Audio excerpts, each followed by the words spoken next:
Good morning, early game crew. Rise and shine. You're almost to the end of this week because after today and after tomorrow, it'll be Christmas week.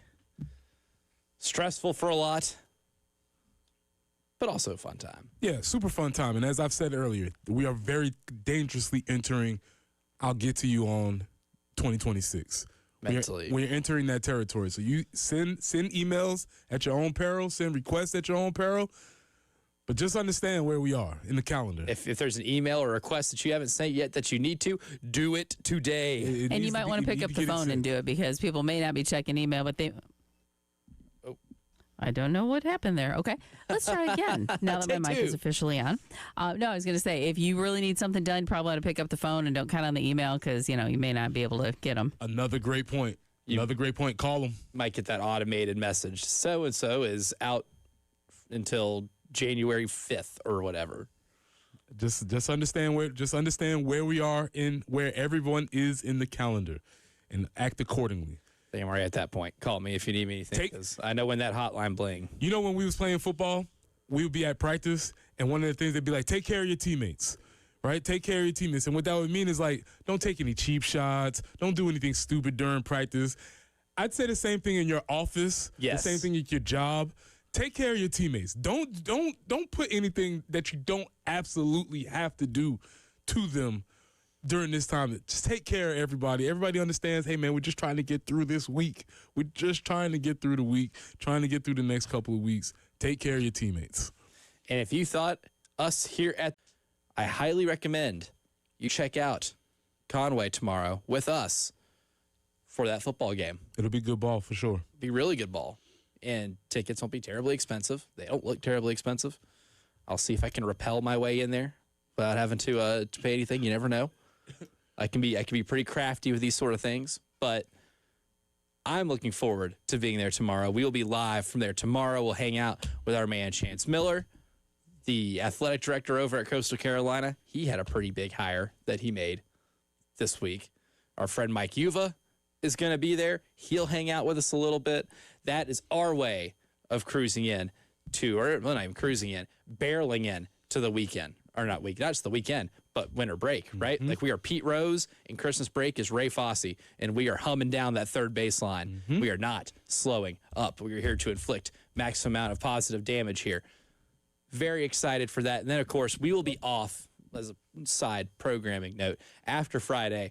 We will not be live again on the show until January 5th. Because we're tired. That's craziness. That is. I guess a pro of South Carolina not being in a bowl. Because last year we did not take that week off. Mm-mm. I was heading down to Orlando on the 28th, many moons ago. So I'm curious, are the women for you guys, are there honey-do lists that are set up and ready to go for the time off? You could say that. That would be correct. That would be correct. I begrudgingly was like, yeah, we're not going to be working. Maybe. Sorry, scratch that from the record. We are showing up at the radio station. We are working. We have a pinball machine. We have toys out here. We'll What's be Preston doing here? We'll technically have our voices playing in this, but it'll be like the best of, the football season. So we'll technically have our voices on air. We might just be here playing pinball. Exactly. Mm-hmm. You never know. You know what, Preston, you're onto something. Mm-hmm. Good thing nobody's listening to this. This Correct. is just a conversation between friends and colleagues. This is not listened to by a lot of people at once. So I'm glad we got that established and we have that game plan rolling along.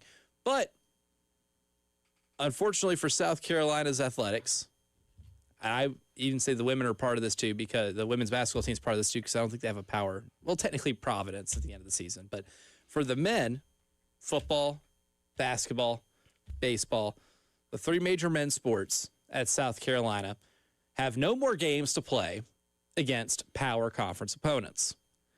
So after the loss to Clemson last night, I just figured I'd look at something, right? Because my friend Andrew Lyon, who did Locked On Gamecocks for a while, said this had to be the worst year in South Carolina, like men's athletics, right? And I was like, well, let me take a look. I'm curious now. and I tallied up the record of what South Carolina men's athletics were against Power 4 competition in the year of our Lord 2025. And I found out that it was not very good because it's 10-58. That's good for a winning. People are just obviously not very happy about a year in which it resonated with people. Yeah, it did. And I think you provided some context and some numbers to what people is already feeling. Yes. And it's good to have your feelings validated by actual numbers. And that's exactly what happened here. I mean, you think about it, the football team only won 2 games against Power. However, I think it's important to point out how this is because you got to be able to look for how things can go up, right? You have to be able to turn it around somewhere. I have a feeling, there's a good chance that if things are turned around, we can look back on this year and say that was the low point. Things got better after that. Yeah, and here's the thing: you cannot. I guess is one of my deals is that you cannot improve unless you understand the situation that you're in. Yes. It's not being negative when it's just laying out the numbers. Yes. Just laying out the facts. It's just laying out. It's not an opinion. It's not a subjective. This is just the numbers, and those numbers do not indicate a level of success. And so, if we're not digging to find that. This is just a thing. We didn't uncover it. It was not a. It's not an expose. It's just a fact that anybody very easily numbers that you can find. It took me 5 minutes on just looking at games and results from this year. Right. So the question is, easy. do you dwell in that? Of course you don't dwell in that. You don't stay there, but you do have to acknowledge where you are in order for you to move forward. And that's what the athletic department as a whole. I guess my theme all year, whether it was through Shane with the OC hirings, whether it was with Paul Maneri and his offseason ideas, Lamont now coming into this season, there's some hard questions that need to be asked, answered, and addressed throughout these processes in order for people to move forward. And it's not going to take anybody being sensitive or being defensive or kind of like not wanting people to get on them. You have to analyze these situations in order for them to get better. And that's with anything. And that's where the athletic program is now. And the good news for Shane Beamer and Paul Maneri, you have a long offseason. Now, Paul's only got about 2 months of his offseason left. The bad news for Lamont Paris is you got to figure this out ASAP, right? You have got to make those adjustments to be able to close these games out in SEC play ASAP. And you've got an 18-game conference slog that you're about to embark on at the beginning of the new year. You've got to be able to fix it in order to start any type of momentum for not even just for your program, the athletic department, right? Especially when it comes to the top 2 revenue producing sports. And we know Dawn and her team is going to get it done, taken care of. I have zero concern about them, right? I think they might lose a couple of games in SEC play because the league is that good, but I still think that's national championship caliber basketball team. But when it comes to those 3 men's sports, Lamont doesn't have the luxury of an offseason. He's got to get it figured out right now. But for Paul Maneri, he's still got time to be able to tweak some things in that room before the season starts, to be able to get your pieces to gel. For Shane Beamer, you have an entire offseason right now to build your roster. You've already built the coaching staff. Check. Lenore Sellers reportedly coming back. Check. Fill in the gaps around it. Yeah, time to do that, but it is a very vital offseason for those 2 programs, especially because of the years that they're coming off of. So I think that's the first place where you start off with how does this improve? Obviously, every coach that you mentioned is in a sit-up straight type of year, pay attention type of year. Lamont, obviously, Paul Maneri after last year, obviously, and Shane after the year that he just had. So those are the 3 opportunities for them to either improve or for us to improve the position.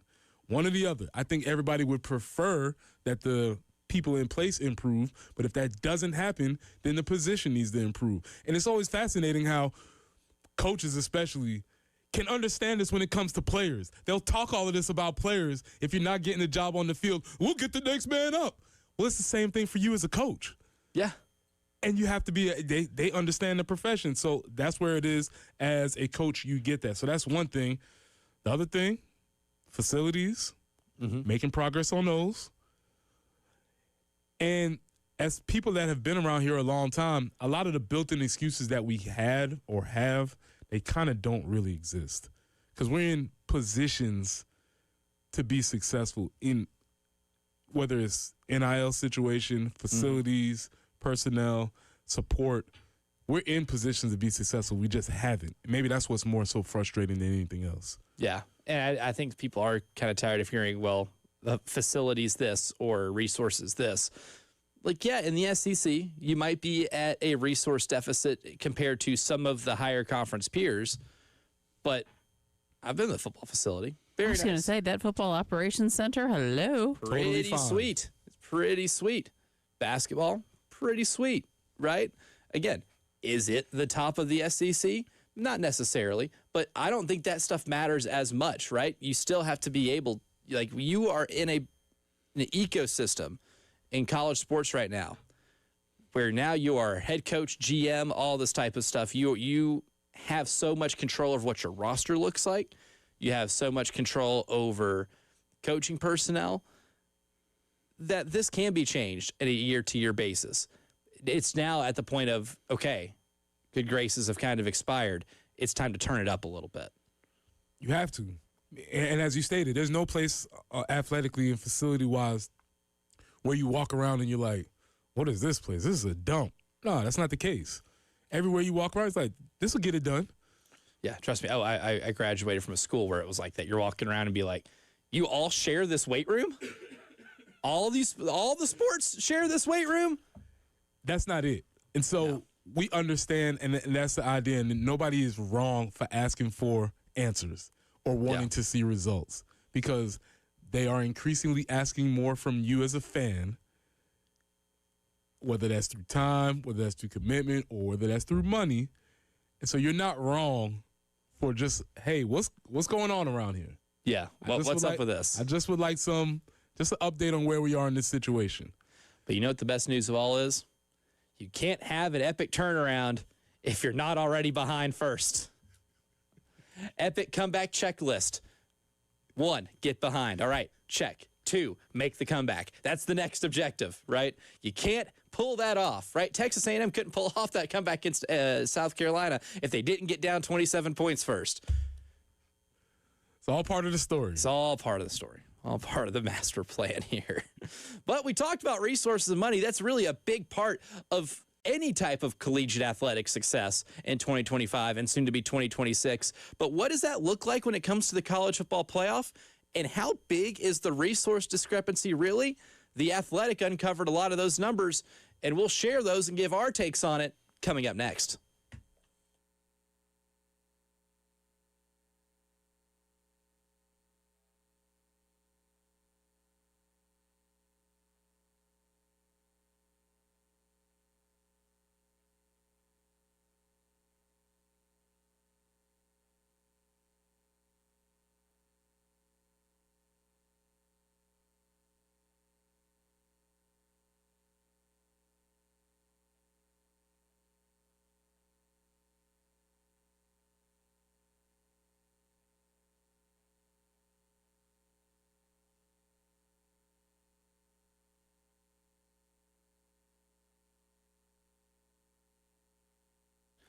College football, college basketball, college baseball, all those programs need resources and a lot of them to be able to thrive. You also need resources to be able to thrive in real life too. And that's why I'm here to share with you one of my favorite resources when it comes to the protection of your home or business. And that would be my friends over at Midstate Roofing. And they've been that type of resource in terms of roofing and waterproofing your home or business for over 30 years now, right? 3 whole decades. Doesn't matter if it's high rise, hospitals, homes, businesses, you name it.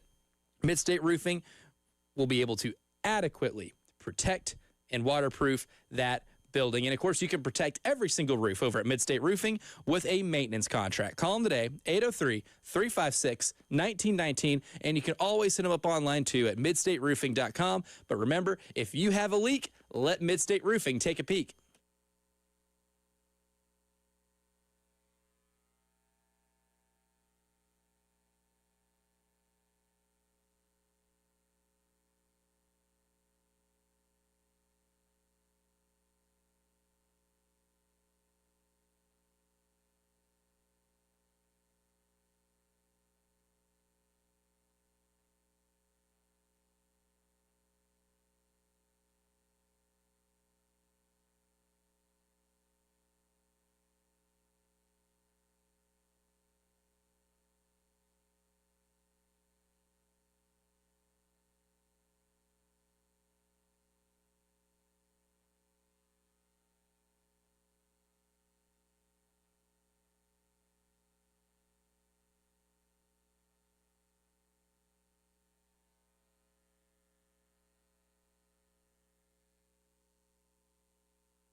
Traffic moving pretty well this morning. No accidents to report. And your forecast, yep, it's going to be a little on the damp side.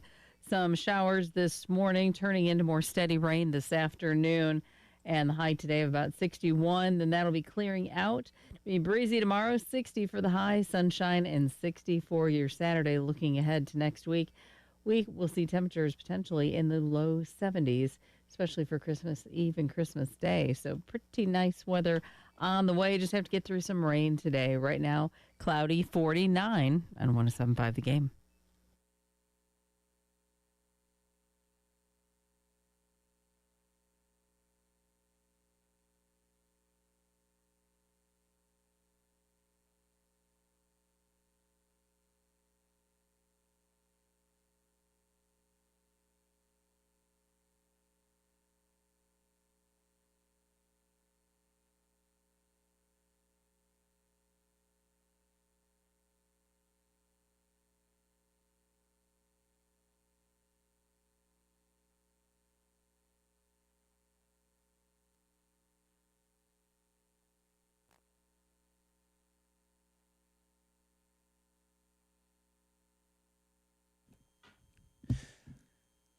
As you could probably imagine, the schools that are favored to win the college football playoff make a lot more money, spend a lot more money, are a lot more resource rich than a few of the other participants in the college football playoff. Shout out to Matt Baker from The Athletic for doing the Lord's work and really looking at the expenditures of these places and how much money they're actually bringing in, because I find the number to be hilarious, right? This is what creates true underdog stories in some circumstances. But this also tells us what it probably takes financially to get into the college football playoff. Now, Matt in the story does a really good job of giving you a disclaimer that the numbers may be a little shaky because they're getting them from places like tax reports, U.S. Department of Education database. There's certain things that there are certain resources that they're getting to be able to come up with the figures for these schools. However, I will say this. I'll throw in an additional caveat to the caveat. The numbers never lower, right? If anything, these numbers are minimums because this is what schools report. Oh, I'm sorry. I forgot. We made more. We made more money. I'm sorry. I forgot to report it. Nobody has ever underreported what they have made or what they have spent to the federal government. Nobody has ever done that. No. Apparently, Al Capone's the only one. That's it. That is it. And look what happened to him for doing that. I know. See, learn your lesson, Al. The only bad thing he ever done, I'm sure. I'm sure it's the only thing the feds could ever get him for. However, this is the numbers that we do have. And again, when I say take this with a grain of salt, I say take this as a bare minimum. What these numbers are, it's probably higher, right? So in terms of college football playoff teams' revenue, the total revenue generated by these schools for Alabama, that's the highest in the college football playoff field, $138.7 million. Georgia's sitting there at $133.7 million. Oklahoma, $124.9 million. Texas A&M, $122.4 million. And then you have Ohio State at $111.6, Oregon at $109.2, and then you get into the teams that only made double-figure millions, right? Miami, $78. Ole Miss, 75, Texas Tech, 62, Indiana, 61. And then you have your two G5s. James Madison raked in $15.9 million. Tulane, only $6.9 million. So that's what they have to work with. How much do they spend? According to this database, Alabama spent $112 million on football alone this year. A&M spent $82 million. Ohio State, $78.6. Miami, $78. Georgia, $68.9. Oklahoma, $65.8. Indiana, $61.3. And then you have Ole Miss, Oregon, Texas Tech, all in between $34 to $57 million. And then James Madison spent $15.9 million. Tulane spent $13. That's a lot of Uncrustables. That is you can buy, a lifetime supply. And or at least it better be a lifetime supply. You never know. A lot of hungry folks around there. How hungry are you? For context, South Carolina is at 47.5. Just to give it context of where South Carolina is in terms of what in they this spend number, in expenses. So less than half of Alabama. Yes. Oh, yeah, less than half. Now, we talked about how much Texas Tech spent on football this year. That's $34.4 million. And I will say a majority of that did go to the roster, right? I want to say about $25 million of that $34 million went to the roster. I don't know what percentage of South Carolina's is going to the roster because there's not an athletic or an athletic director in the country that will divulge that information. Not one, right? Not one is They going say to it's do that. proprietary. Yes.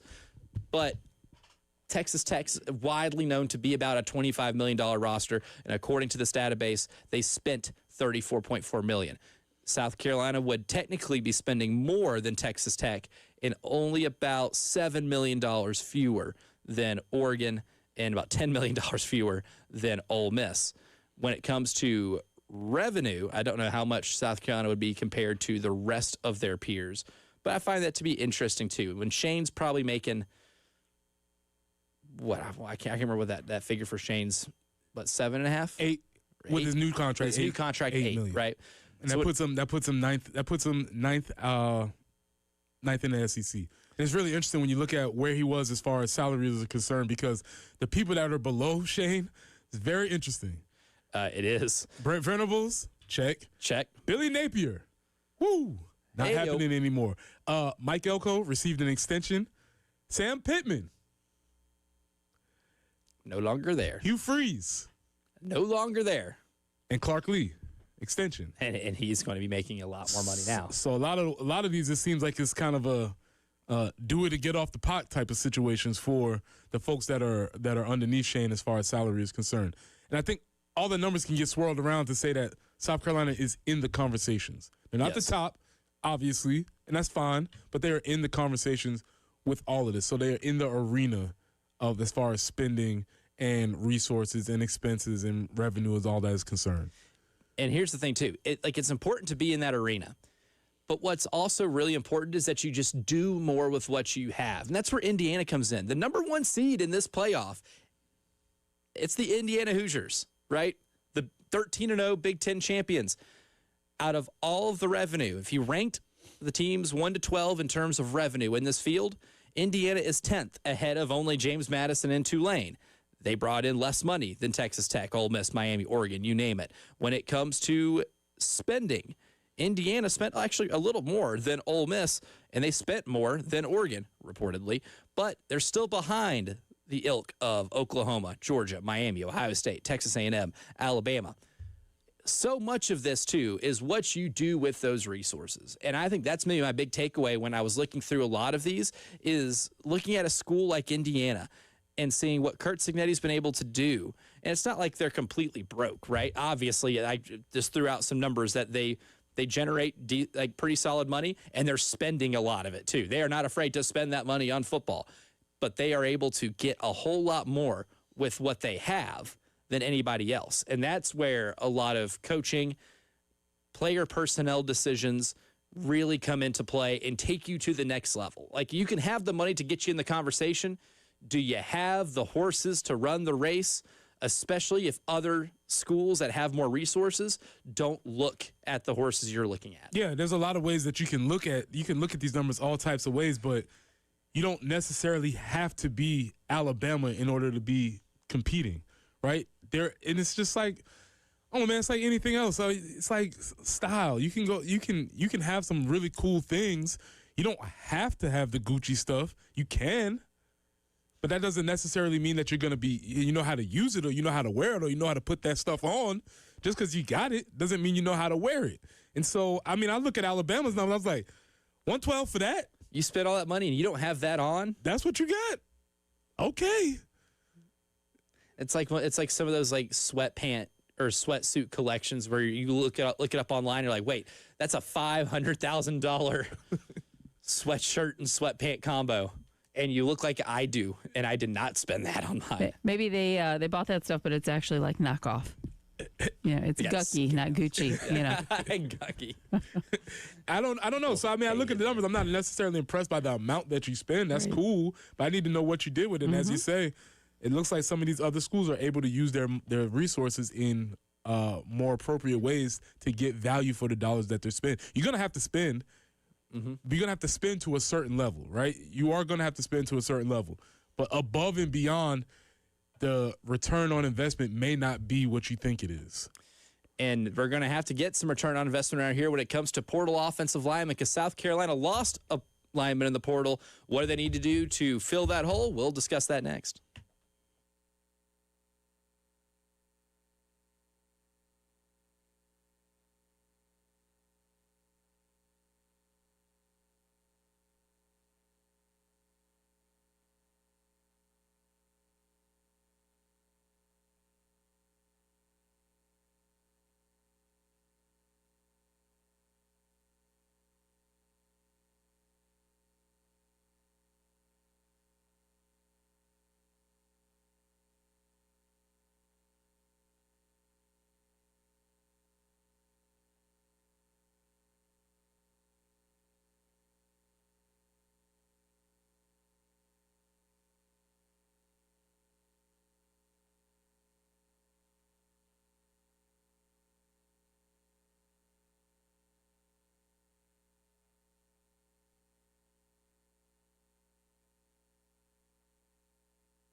Gardner's Terrace near Highway 321 in West Columbia. It appears we have an accident there. And as far as your forecast is concerned, yeah, we're going to see a little bit of rain today. Showers this morning, more continuous rain this afternoon. And then we hope to be seeing that get out of here at some point in later this evening. And it should be, yeah, it'll be probably after midnight before the rain actually goes away. But then we are clear after that. Today's high, we're looking for 61, 60 tomorrow, kind of breezy at times, 60 with sunshine for your Saturday. Right now, cloudy, 49 on the early game.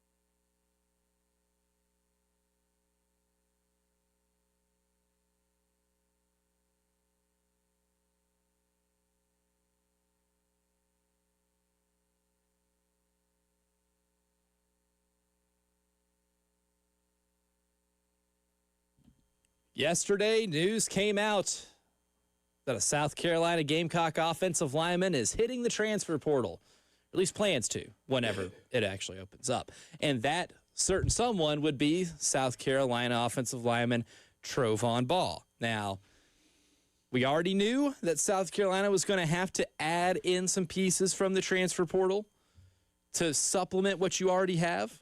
Can assume Josiah Thompson comes back. I feel good about him coming back. Shed Surratt, same thing, because they're both going to be able to start on an offensive line in the SEC. Pretty enticing proposition there. But you had three guys that are not going to be here this year on the interior of the offensive line. And now Trovon Ball leaves. Case and Henry does not have any more eligibility. So now that leaves you with pretty much a center and the entire right side of your offensive line that you're going to have to replenish in the transfer portal, which is always a dangerous game. But Preston Thorne, you hear the news of Trovon Ball hitting the transfer portal.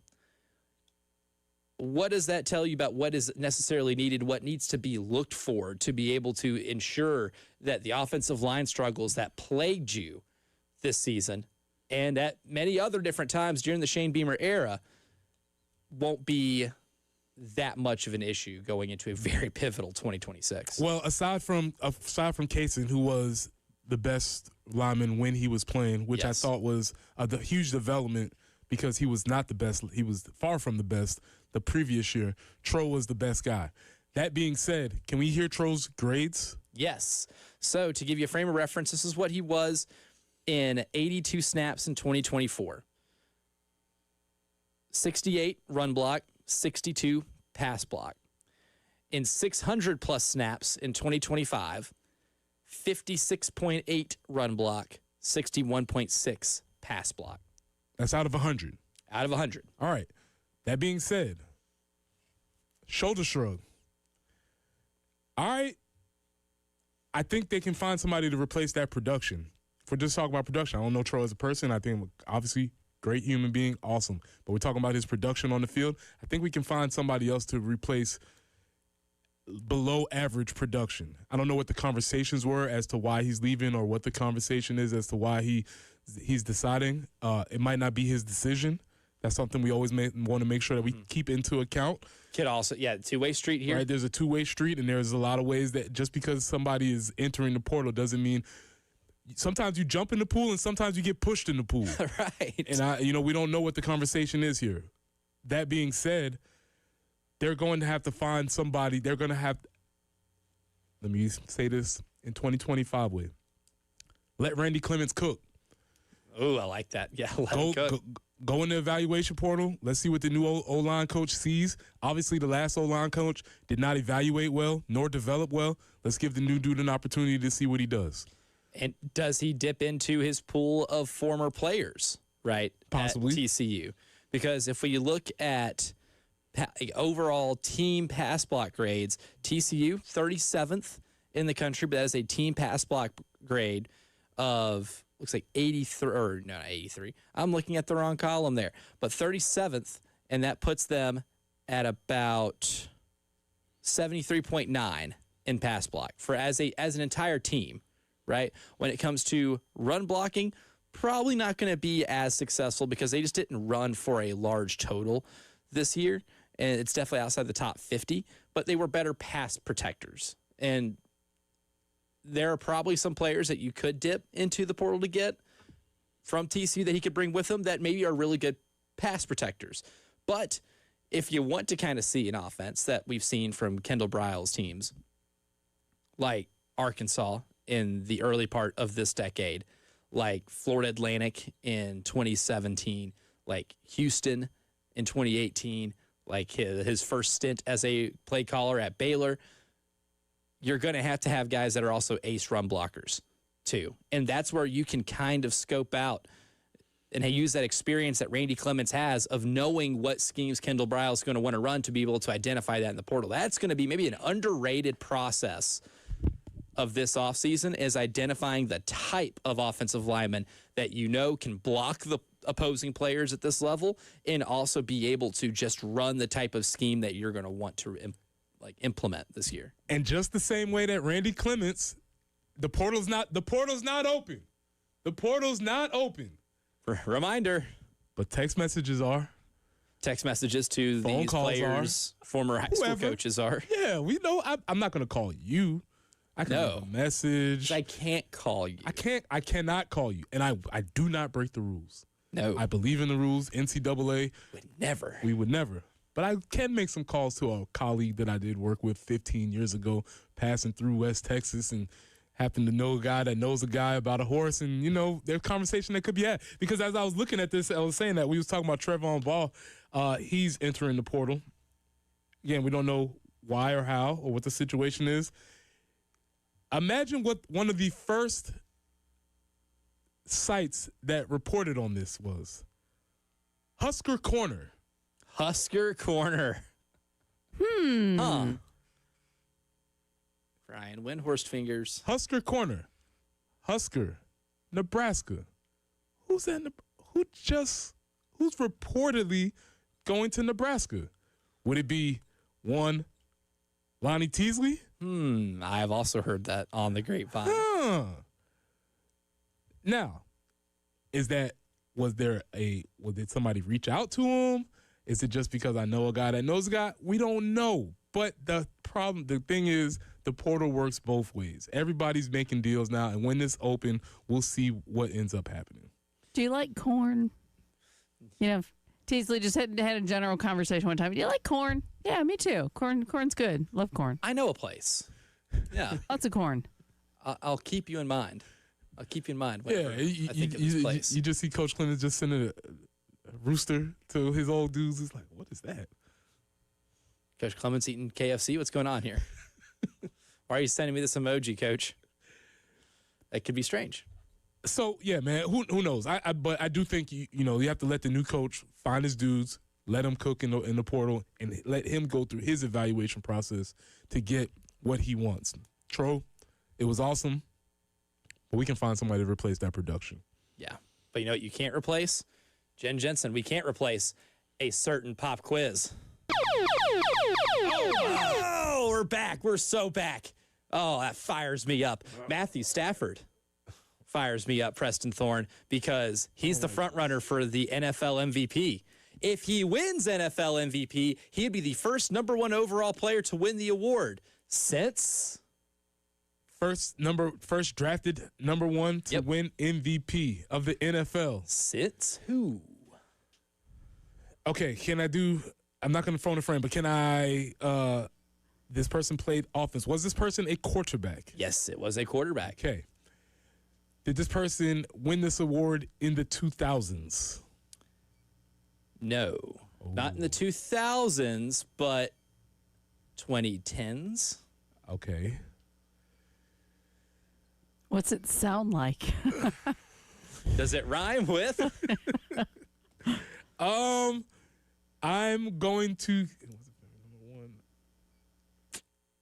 I hope I just narrowed it down for somebody out there to answer. Somebody's got it. I know one of you's got it. I don't have an answer. That would be one. Cam Newton in 2015. It has been 10 years since a former number 1 overall pick has won the MVP. 0 for 2. The NFL. Oh, I have a feeling this streak is going to – I'm going to break the – You're going to break the streak eventually. I don't know, man. It just might not be today. Who knows? I might prepare another one for today. We'll see. But I like to call certain players U-Haul All-Americans. We have the U-Haul greatest of all time at it again. We'll tell you who that is next.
Preston Thorne, what's your rule when it comes to certain pro athletes becoming journeymen? Oh, 4 teams. Is it in a certain year stretch or just 4 teams in Once you general? get 4 teams, then you're starting to apply for your journeyman card. When those things start happening in rapid succession, then you know you're official journeyman. But you can apply for the club for the card after 4 teams. So LeBron James, if he plays for one extra team, will be a journeyman? Yes. Oh, Kevin Durant, journeyman. Oh yeah. Kevin Durant's absolutely a journeyman, and I think it's maybe it's a more so when you see it, but it's just kind of like the idea like you not ever actually put your roots down anywhere. Maybe they were there for a long time, and then you kind of move around in different places. But yeah, I think 4 is my number. Well, what would we consider who is maybe my favorite college football player of all time? TJ Finley. Because my man's not just a U-Haul All-American, which is kind of the moniker I like to give to guys that transfer a lot. Mm-hmm. This guy needs a statue at every single U-Haul in America. He needs to be able to just call up U-Haul whenever he wants and get a truck on demand. Maybe have a fat head like on the wagons or the Yes. Yeah. The TJ Finley special. yeah. Because my man plans to enter the NCAA transfer portal again. Is he out of eligibility? Technically, yes, but he is filing a waiver for a 7th year of eligibility. How much? What? Excuse me? For a 7th year of eligibility. Now, legal trouble kept him from playing at Tulane, but here are his stops. He started his career over at LSU, then went to Auburn, then went to Texas State, then to Western Kentucky, and then to Tulane, and then Georgia State and Tulane. Same year. Yeah, I think it was the same year type deal. Mm-hmm. So if he gets year 7 of eligibility, Do you notice play for do you notice 7 different do you teams. notice a trend in how that career trajectory is happening? SEC down to Conference USA and then to Sun Belt. He's already played for multiple Sun Belt schools. American Athletic Conference. I don't know what's next at that point. Just to put it in perspective, you said 7, but sometimes numbers get weird. TJ Finley played and beat the Will Muschamp-led South Carolina Gamecocks. Oh, my God. Oh, my God. If that doesn't make that math, not math, or math. Whoa. Made my head hurt. Yes. He hasn't playing college football that long. Wow. This man is truly a marvel of modern college athletics. U-Haul All-American really undersells it. This is the greatest U-Haul athlete in the history of football. He is going for school number 7. 7th time's the charm. Yep. That's what they always say. Yeah. His first season, because he did get a COVID year, was 2020 LSU. 2020. And if you just go back and look at some of the games that they played and the players that he would have maybe played against, I do believe TJ Finley, he was on the team in the LSU game, but he didn't play in that game. I think he did play against Alabama. I'm trying to just look at the roster. Yeah, TJ Finley threw 28 passes against Alabama. The 2 quarterbacks who threw passes for Alabama in that game were Mac Jones and Bryce Young. Mac Jones has been in the NFL for like 4 years. 5 years maybe. I don't know. Time. Is Mac Jones on his 3rd team? Approaching journeyman status? He is. Mac In Jones such a short time. Mac Jones and TJ Finley shared the field in a college football game and both became journeymen at college and the NFL. And by the time TJ Finley got done playing college football. Wow. Man. Mind blown. Yeah. Which is one of the funniest things. That was like my favorite draft fact a couple of years ago when it was the Caleb Williams, Jaden Daniels, Bo Nix draft, was that Bo Nix had his first career college start against Justin Herbert, who was like in the NFL for 5 years. Justin Herbert's on his 2nd contract. Yes, is already on his 2nd contract by the time Bo Nix actually got out of college. College football, 2025, soon to be 2026. U-Haul legend. Yeah, for sure. That I'm glad we're moving out of this era. He's got to be the last one, right? I feel like it. And there's no way the NCAA gives him a 7th year of eligibility, right? You never know. But I'll tell you what, I'll never be more locked in. We were so locked in on the Rasul Faison eligibility waiver earlier this year. For selfish purposes, I'm going to be more locked in on TJ Finley because I do kind of want to see it happen. This is a bit I don't think I want to see die. But in actual college football news, the playoff starts this weekend, and certain coaches were awfully candid about certain teams' chances. We'll tell you who that was next.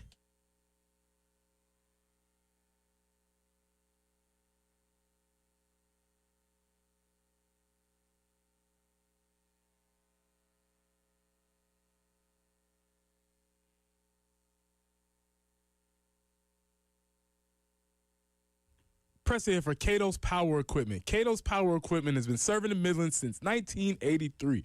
That's over 40 years. And third generation owner Ben Cato provides top-notch service, great deals, and the mom-and-pop values that you love. Ben is determined to raise the standard of sales, service, and retail. And at Cato's, they're proud to offer a wide selection of new and pre-owned mowers, tractors, and more. So if you're ready to invest in something new, the friendly team is there to make the process easy, help you choose the right equipment, find financing options, and keep your gear running strong with expert service and parts. Whether you're a weekend warrior or a seasoned landscaping pro, Cato's has got you covered. They have a huge selection of new and pre-owned mowers, tractors, and all the gear that you need to tackle any outdoor project. So swing by Cato's Power Equipment today or call them at 803-254-3711. That's Cato's Power Equipment at 803-254-3711.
Old Bluff Road at Bluff Road. An accident there. Also, one more to let you know about, and that's Gardner's Terrace Road at Highway 321 in West Columbia.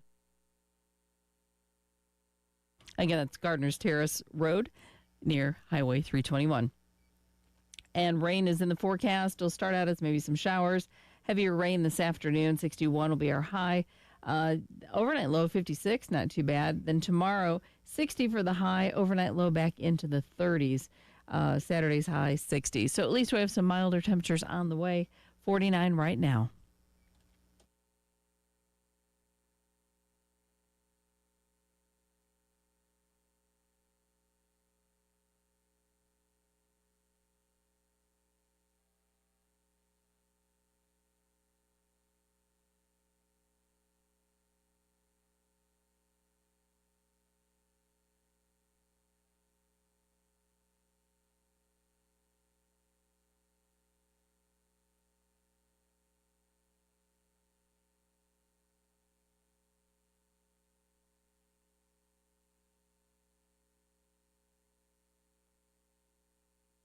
All right.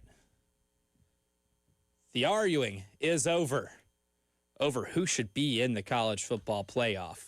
Now it's time to actually talk about the football games themselves.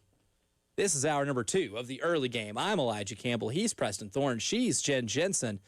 And, you know, it was fun while it lasted, the week of just arguing and bickering about who should be in and railing on the committee and talking about how broken this process is, even though it is at least a lot better than what it's been in terms of how we've crowned national champions in the past. It is now time to actually get to look at some of these games and my favorite types of stories. Like, if you want to get me to click on something, this is probably not a good thing for me to reveal for any people who are experts at internet phishing out there. If you want me to click on a link, say, coaches speak anonymously and candidly about other teams in a sport, and I'm taking the cheese, buddy. I'm clicking on it every single time. You can just be like, college basketball coaches share thoughts candidly on the SEC. Clicking.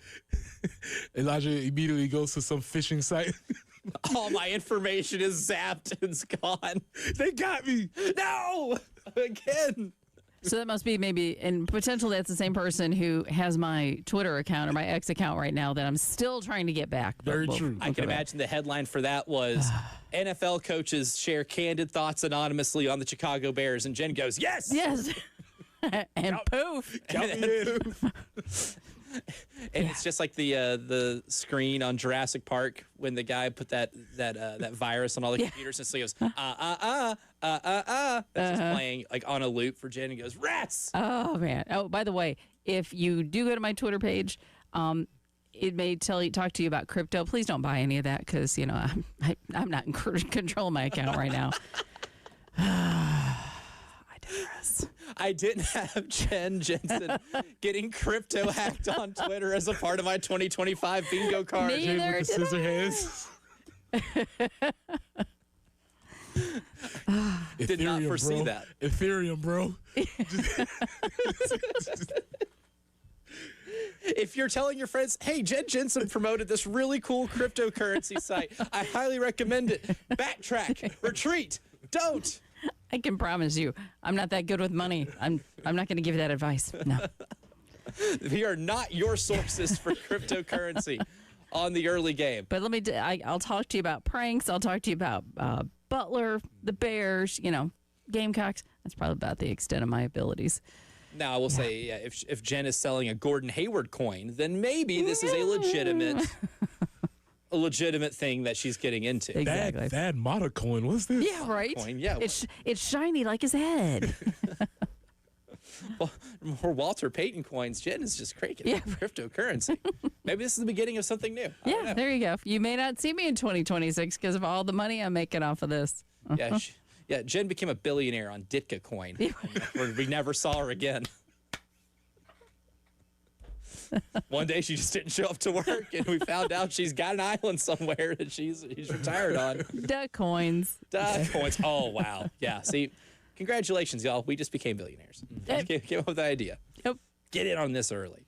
But our actual expertise lies in college football, right? And I, of course, clicked the link on The Athletic, whatever it was, the College Football Coach Confidential. Bruce Feldman does this for a lot of things, especially at the beginning of the year. And it's always really interesting to see what other coaches say when they have kind of the freedom to speak a lot more candidly, right? Right. I love talking to coaches about the sport because they watch it a different way. We all watch it a certain way when you're cheering for your team or if you're just watching a game casually, but you're not watching it maybe the way they're watching. They're watching for scheme, right? They're watching defensive coverages. They're not doing what a lot of, like I know I do a lot too, and I'm just casually watching a football game, just watching the ball. I will follow the ball the entire time. But they watch it differently. So they have different, and they also have access to all 22s and things like that. They're able to watch the game just from every single angle. So I love hearing what they have to say about certain teams. And so Bruce got a lot of quotes from these coaches, and he polled them. When asked which team will win it all, 50% said Georgia. 42% said Ohio State. So I can do that math. 92% of the coaches said it will either be Georgia or Ohio State hosting or hoisting that trophy at the end of the year. Now, those are two of the earlier this year, we said Ohio State versus field. I took Ohio State. As the year progressed, I've switched my allegiances to Georgia. So I feel pretty good about being in the company of all these coaches. And I certainly, when it comes to watching Georgia throughout the course of the year, I find them to be a really interesting case study of just improvement. Like the Georgia team, and as we sit here on December 18th, is significantly better and more well-rounded than the Georgia on September 18th, right? I remember watching that Tennessee game. Really, they got away with it because Tennessee had a field goal to win the game as time expired, and that poor kid shanked it before he even kicked it, right? I could feel his fear from the television. But he missed the kick. George was able to win that game, get away with it, despite giving up a bajillion passing yards from Joey Aguilar in that offense in that game. Ole Miss torched them through the air when Ole Miss went to Georgia and played earlier this year. Georgia was able to make enough plays defensively to come out with a win. A lot of teams were able to get a lot of passing yards on Georgia at the beginning of the season. That has kind of ceased since mid-October. And one Group of Five head coach says, I don't think there's any team that's just great this year, or as good as Alabama or Georgia when they won it, or even as good as Ohio State last year. Georgia's O-line has matured, so that team has taken a jump. They are running the ball a lot better. The quarterback is a winner. Defensively, Georgia can play big and can match up. They're really good, and they're battle-tested. And to me, that's the big thing, is that now they can kind of match up defensively in the secondary a whole lot better than they were able to at the beginning of the year. And that's maybe one of the reasons why, if I had to pick a national champion right now, I might lean Georgia to break the SEC streak of 2 years of not winning a title. I agree. I think I'm going to roll with Georgia myself. Now, that being said, that was one question, but the next question is even better to me. Oh, this is where the fun starts. This is when the real, this is when you ask them off the record, am I, Pete, anonymous, right? Yeah, I am off the record. So the next question is, who do you think is the biggest fraud in the field? Oh, this is when it gets good. This is where the fun quotes come in. Ole Miss at 29% was tabbed the biggest fraud in the field. Texas Tech, 17%, Alabama, 17%, James Madison, 8%, Oregon, 4%, Oklahoma, 4%. Now, only 4% say Oklahoma, but the funniest quote came about Oklahoma. And, if I had to vote, I think I would probably say Oklahoma or Alabama. This is from a Group of Five tight ends coach. Oklahoma, the defense is awesome, but I don't think their offense can piss a drop.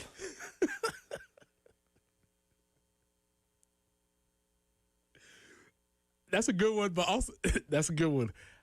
I need to go back and need to look through who I feel like is the most likely to have said that saying. I want to find every single Group of Five tight ends coach, and I want to try to find, it's you, buddy. I think it was him. It's you. This other one is really funny, too, because this person is an SEC defensive coordinator, and they said, I think Alabama should have like 5 losses this year. They shouldn't be there.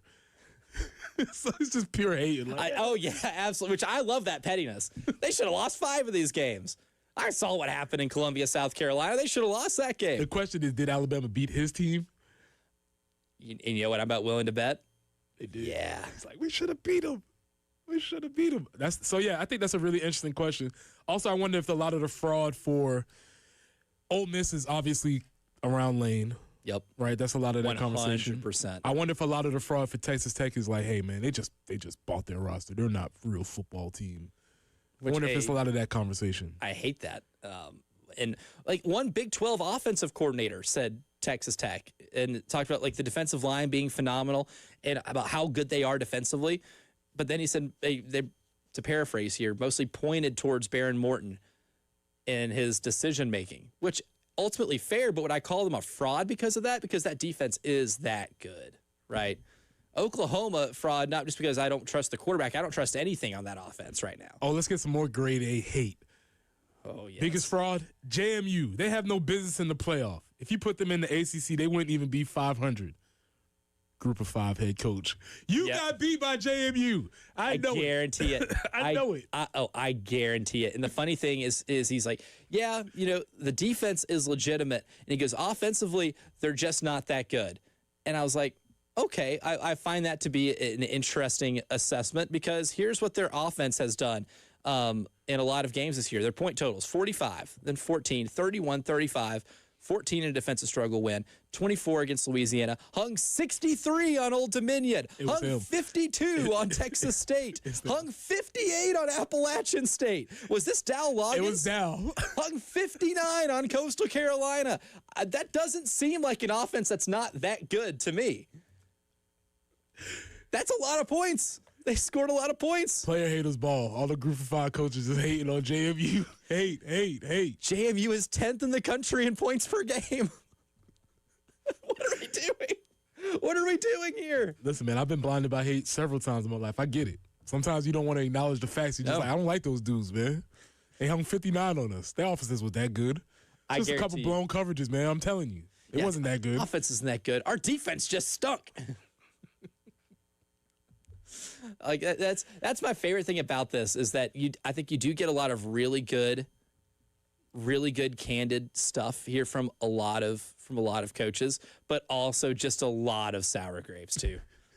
I love it. Which is why, like, when you have a Group of 5 tight ends coach saying what he said about Oklahoma, I'm like, okay, you've watched them and you really don't believe in that offense. You just really don't believe. You didn't have to play them.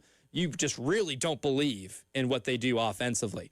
But then when you see the whole thing about a Group of 5 coach saying that about JMU, it's like, okay, they took you to the woodshed, didn't they? They really got you. Another fun one, though, the biggest sleeper in the field, 21% said Miami. And I kind of lean that way, mostly just because of how their roster is constructed. That is a loaded roster and a lot of really good pieces on offense. And you have maybe one of the 10 best defensive players in college football with Ruben Bain on the defensive line. I know what it is. I was trying to figure out what it is. We don't believe in Cristobal, and we don't like Carson Beck. And that's essentially the issue as to why we don't want to believe in Miami. But they're really good. Yeah. And Carson really Beck's been phenomenal for them this year. You know, he had his issues early with the 4-pick game, but he's been really solid for them. He's been everything that they wanted him to be as far as a transfer quarterback. But I do still have questions about Cristobal in a tight game situation as far as game management is concerned, and that's going to have to play itself out. Would you take a quarterback who is completing 74.7% of their passes, throwing for over 3,000 yards, 25 touchdowns, and 10 picks? Absolutely. That is what Carson Beck is doing. Still putting together a really good year. I think just because of maybe an unlikability factor, the 4-interception game or whatever it was against Louisville, the interception in overtime against SMU, which, of course, what I just laid out accounts for half of his season total in interceptions, came in those 2 losses, kind of sticks out more than anything else. But he did torch a really good Notre Dame secondary at the beginning of the season. Mm-hmm. And Malachi Toney, one of the better receivers in college football. C.J. Daniels, who maybe made the catch of the year in college football until Omar Cooper made Gus Johnson's soul leave his body on national television, took the mantle there. But that is a team that with a solid, efficient quarterback who had 2 really bad games of turnovers, but a solid, efficient quarterback and a lot of weapons all over the field. Honestly, Miami, Texas A&M is going to be box office on Saturday. I can't wait. That's going to be a fun game. You have a rooting interest? I like Mike Elko, man. I think I'd be pulling if it's the Elijah Campbell cheering guide. I think I would be pulling for Texas A&M because I really love Mike Elko, and I like Marcel Reed. I've been covering that kid since high school. I've been a believer since 2019, 2020. I've like when he's a freshman in high school, you're hearing stuff about Marcel Reed, right? So I would like to see him have that success. So I wouldn't mind seeing it at all, and it has nothing to do whether or not they're in the SEC or not. Yesterday, Shane Beamer, the head coach over at South Carolina, hung out with Terry Ford and Jay Phillips yesterday on the post-game show, as Shane has been known to do, hang out on that program whenever he can. We'll always appreciate his time. But what did he have to say to our friends on the post-game show? We'll play some of the best from that interview coming up next on the Early Game Morning Meeting.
Gardner's Terrace near Highway 321. We do have a report of an accident still in progress there.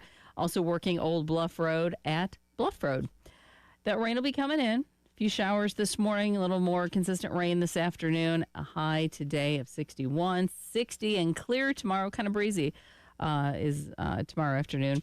And sunshine for Saturday, 60 for the high. It's 49 currently on 107.5 The Game.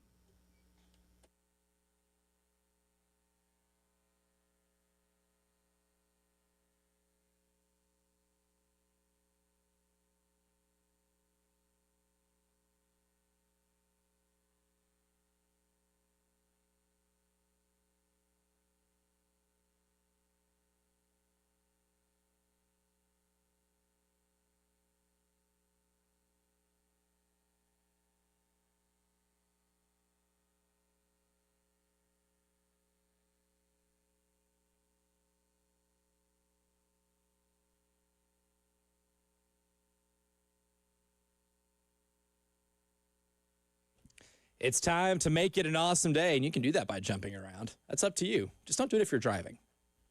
Eyes on the road, please. Hands on the wheel. But it's time to start today's morning meeting by hearing from our friend Shane Beamer.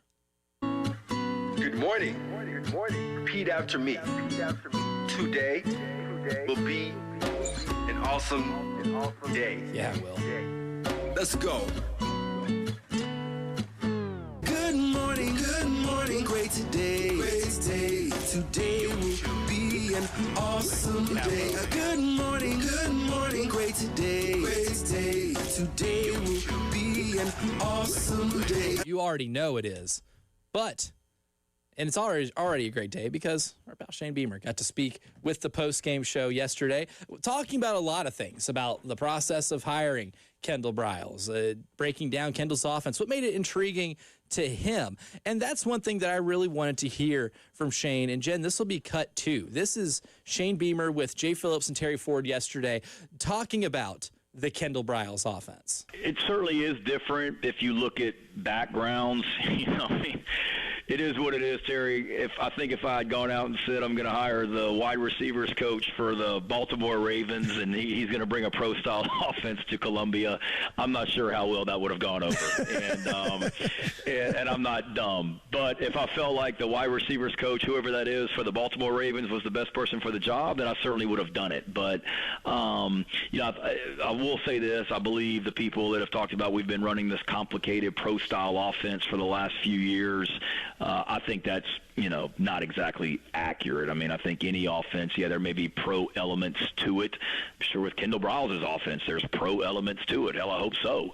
But in regards to the terminology, concepts, things like that, sure, it's a little bit different. And a lot of the systems we've had, whether it be Marcus Satterfield, Dow Loggins, or Mike Shula, there's been a lot of carryover because all of those guys, had spent time in the NFL. I mean, Marcus Satterfield was in the NFL for one season. He was a college offensive coordinator before that, and the previous offensive coordinator before Shula, he had been at Arkansas for a year, so he had been exposed to a college offense.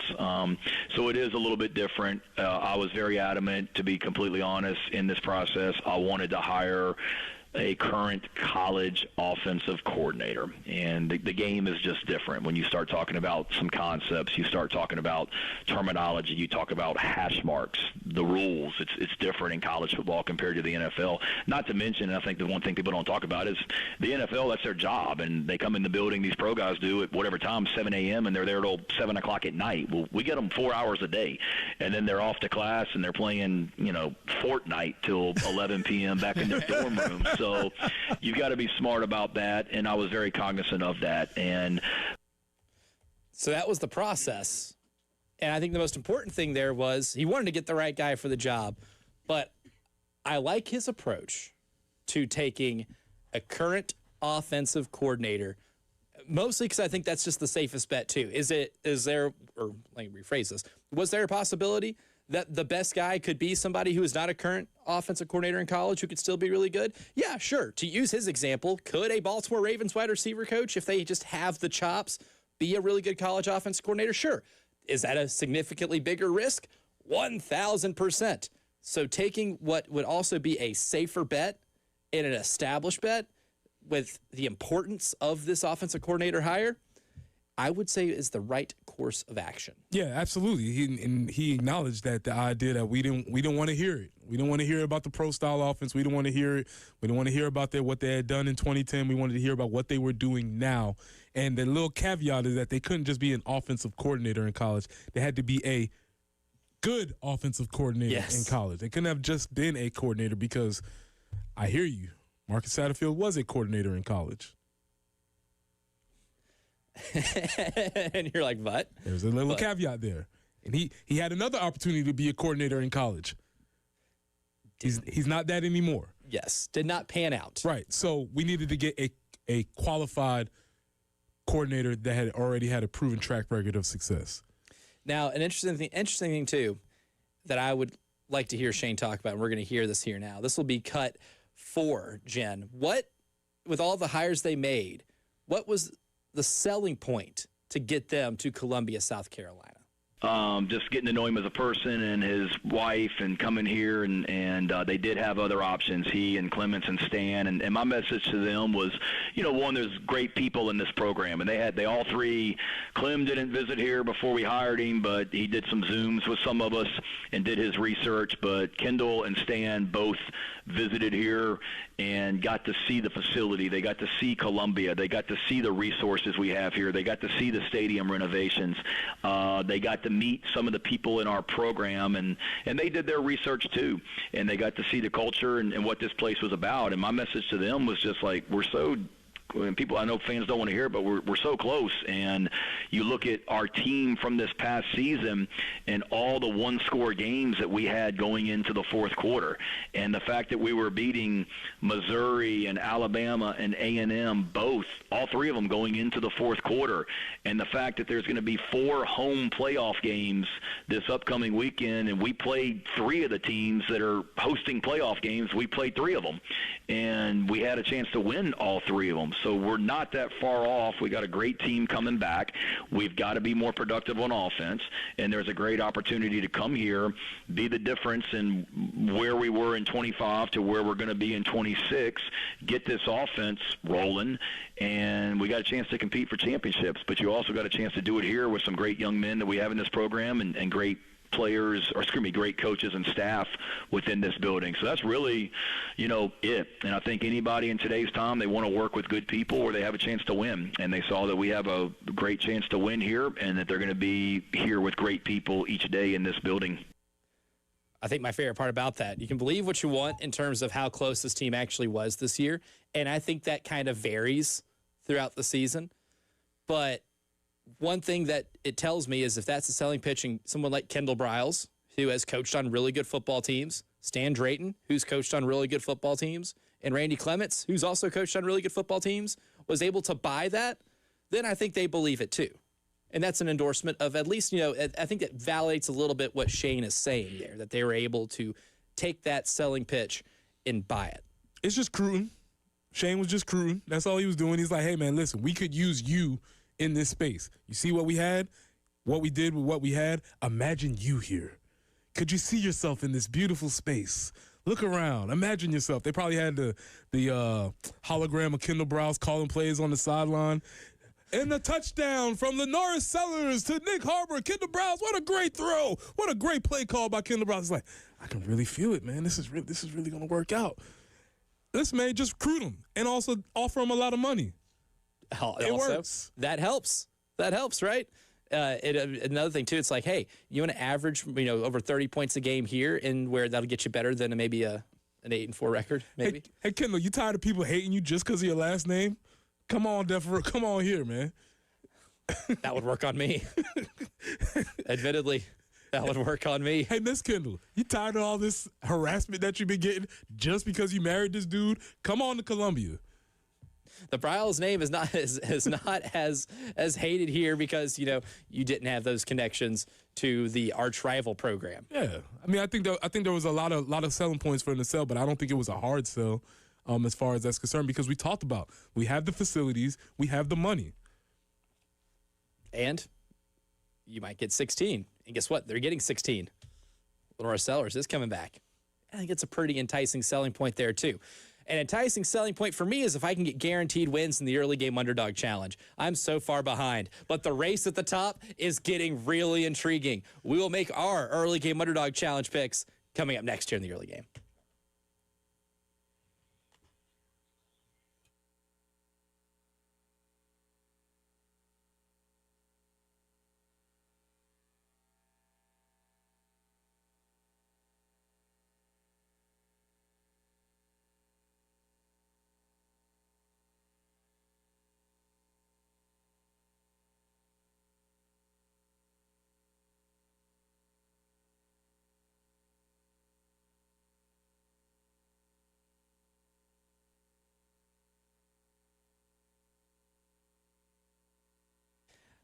It is almost hosting season. Well, actually, it is hosting season because you're probably got Christmas parties that you either might be hosting yourself or that you're going to be attending, or just having the home ready for Christmas or New Year's Eve. Whatever it is that you're hosting, my friends over at Zerorez Carpet and Air Duct Cleaning are here to take that stress and alleviate it for you, because they have an awesome December promotion where you can secure this holiday cleaning with $40 per room cleanings. And then to make that gift even bigger, once you schedule 3 rooms at $40 per room, you can add a staircase for just $1. All you got to do is tell them Elijah Campbell at 107.5 The Game sent you, and you can be able to get that December promotion and take advantage of Zerorez's zero water technology, which leaves no soap, leaves no residue, but it will leave soft, fluffy carpets that stay clean longer. That's what you want it to leave. Schedule online today. Take advantage because spots are filling fast at ZerorezColumbia.com.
Just one accident in progress, and that is Old Bluff Road at Bluff Road.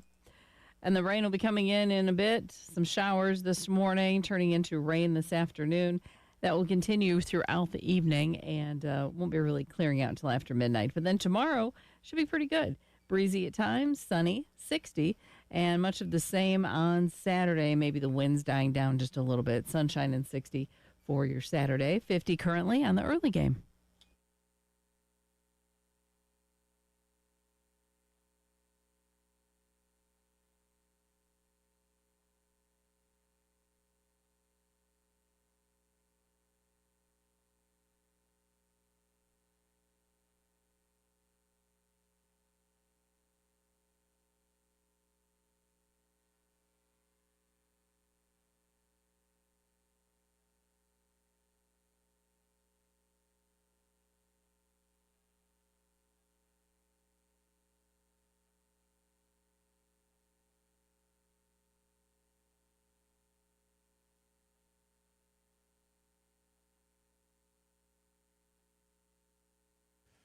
Oh, the competition's getting good at the top of the early game underdog challenge.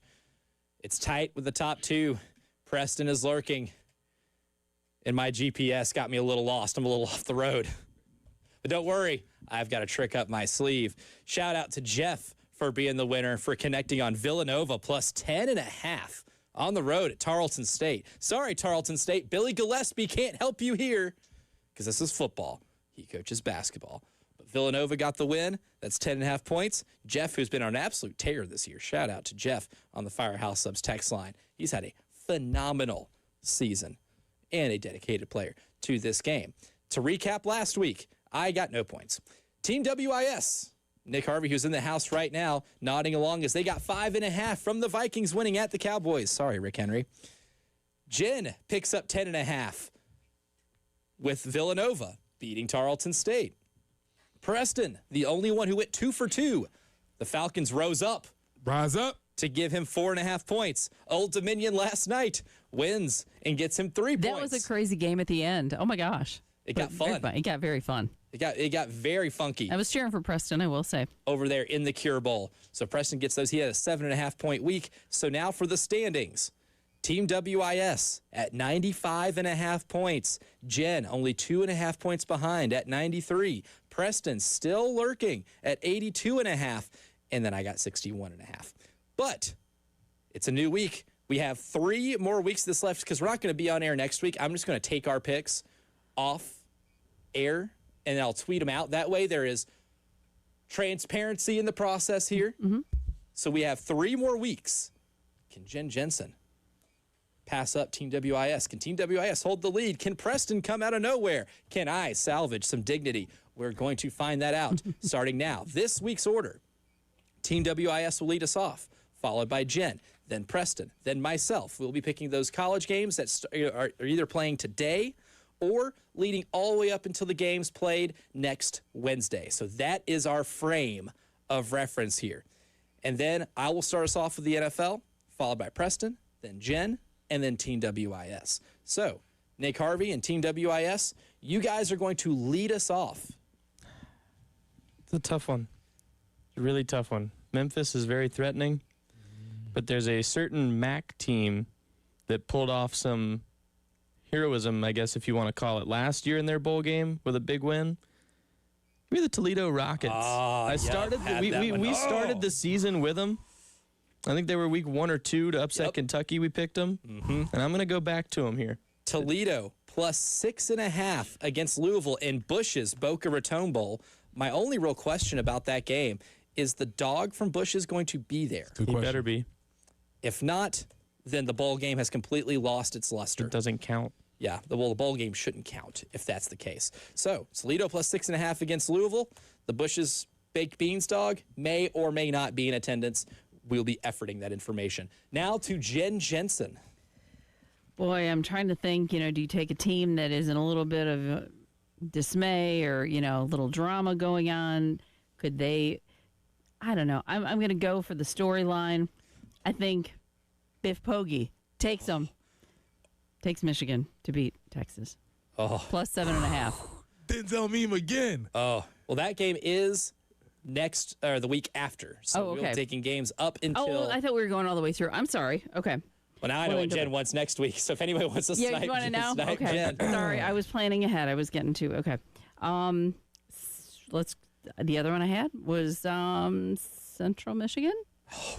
Oh, Denzel meme. I thought she was going to backpedal and take the one that I really wanted. Oh, Oh. Well, what Close did you call. want? I can change my mind because I still have my hand in the air. Oh, so no. that means I can change. Oh. Well, Central Michigan and Northwestern are playing Yes. Friday, December 26th. So you need to back it up. I've messed up. Okay, my dates. I just wrote things down. I don't write down dates. Oh, no. I'm not out of the woods yet. Oh goodness! All I'm right. not out of the woods yet. Oh, I'm in trouble. See, She's going to pick it. I know she's going to pick You it. think so? I have a feeling.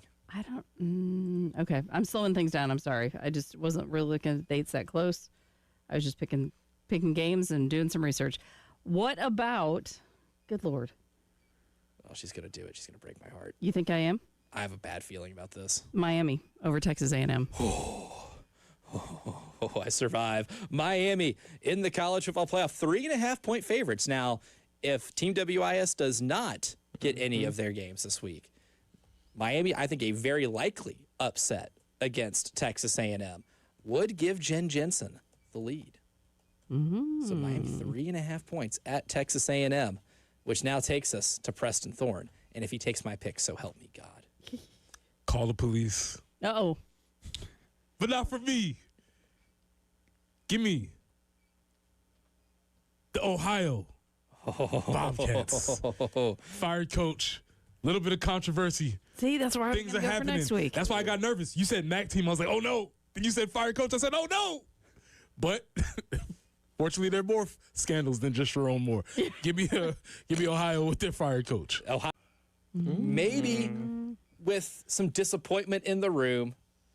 I know John Summerall is leaving Tulane, but they have a lot to play for right now, too. They already gotten their tails kicked by them once this year. Maybe they learned some lessons. I don't know. But I need the points, and I'm going to take Tulane at plus 17.5. Good call. At Ole Miss. I was very close to just taking the green wave. Because I need it. If I want any chance. It was going to be a move I was going to make, but good call. If I want any chance of making this thing interesting, I need that possibility. And now for the NFL, oh boy, this is tough. And you know what? The Chiefs are mailing it in. There's no Patrick Mahomes to save them now. They are even bad with Patrick Mahomes this year at times. I'm going to be in Nashville for this. Give me the Titans plus 3 against the Chiefs at home. Home dogs. I had another game that I was really thinking about, but I'll take the Titans plus 3. And that takes us back to Preston. We have two stories converging here. We have a benched quarterback, and we had sad boy Burrow. Give me the Dolphins with the bench quarterback boost. Ooh, the Quinn Ewers boost. The yes. Quinn Ewers boost. It's more about sad boy Burrow. My boy has not been. He ain't been in a good space lately. There's a lot of conflicting things in that game that made me not want to touch that game with a 10-foot pole. Sad boy Burrow. I don't think it's going to go well for him. Give me the Dolphins. The Dolphins led by 1, Quinn Ewers plus 4.5 against the Bengals this weekend. This takes us to Jen Jensen. All right. Well, I got one that's, this week, so we're good on that one. You know what? I'm going to take the Fighting Phillip Rivers.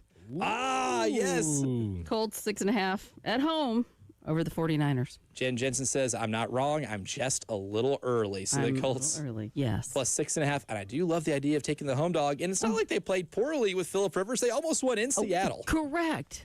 against an incredible Seattle Seahawks team. Yep. So I love that pick. Put my money there. You know what? Maybe I should have taken that one. I don't know. I mean, I should take a buyer's remorse from your boy. Well, that leaves us with one more pick, but we're up against it. Because of me. I'm so sorry. It's my fault. Oh, no, this means we can stretch this out a little bit. I'm all for this. So before we get to the almighty grill, Team WIS will be making their NFL pick coming up next.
Before we fire up the grill, as we're watching Tyler Fulgham on ESPN put on the bear head for his bear market gambling picks of the weekend.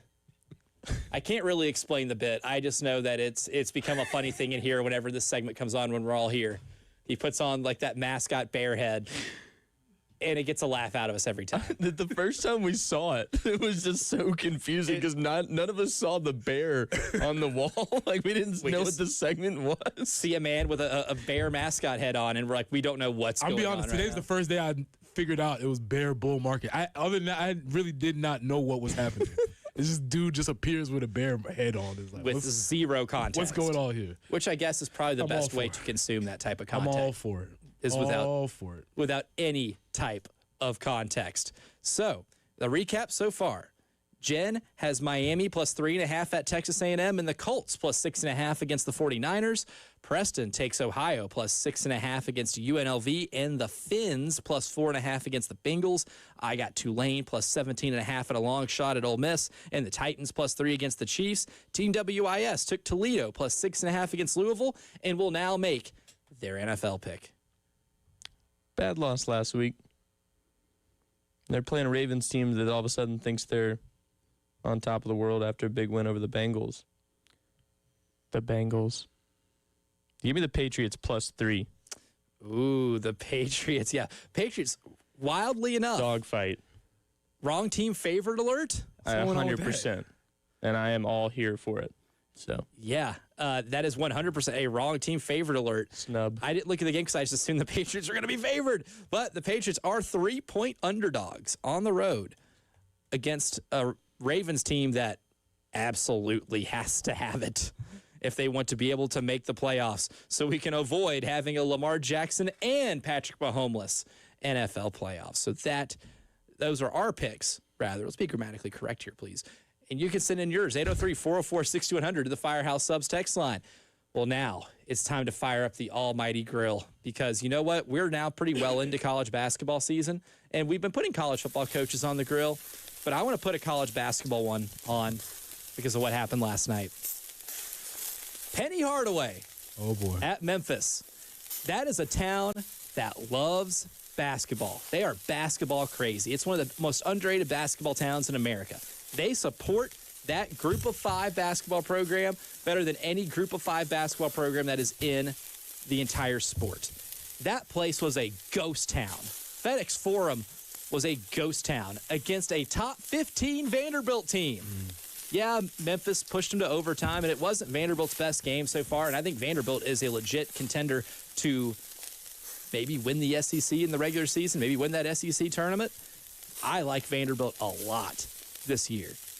And do you have that team coming into town? No one shows up? Well, it's because Penny Hardaway's lost the program. And the guy once viewed as Memphis's favorite son is going to have to go.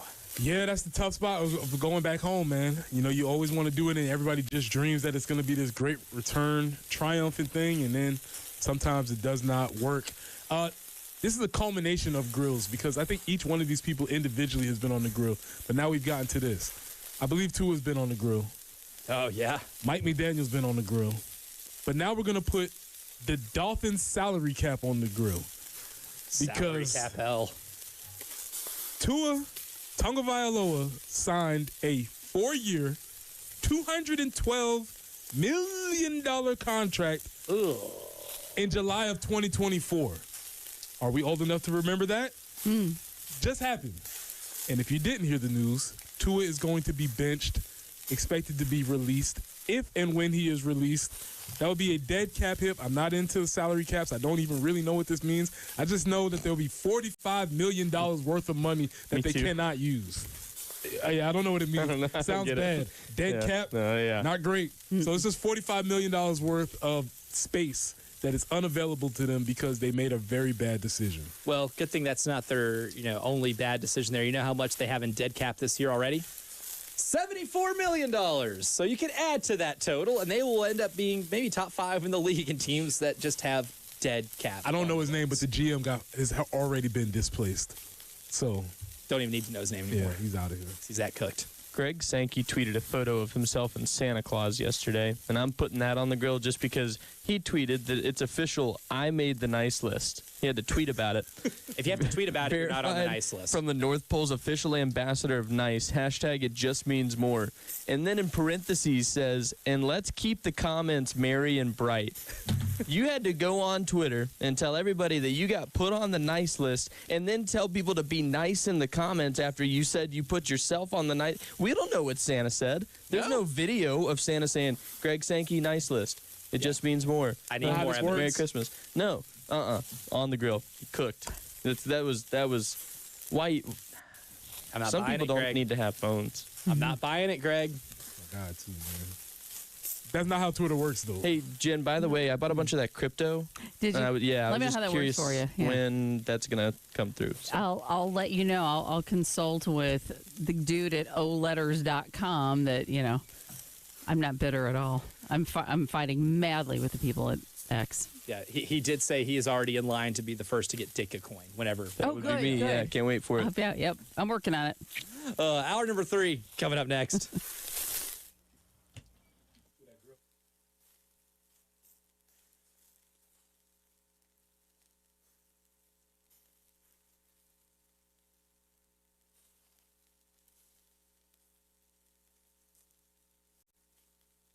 Look, Christmas is almost here.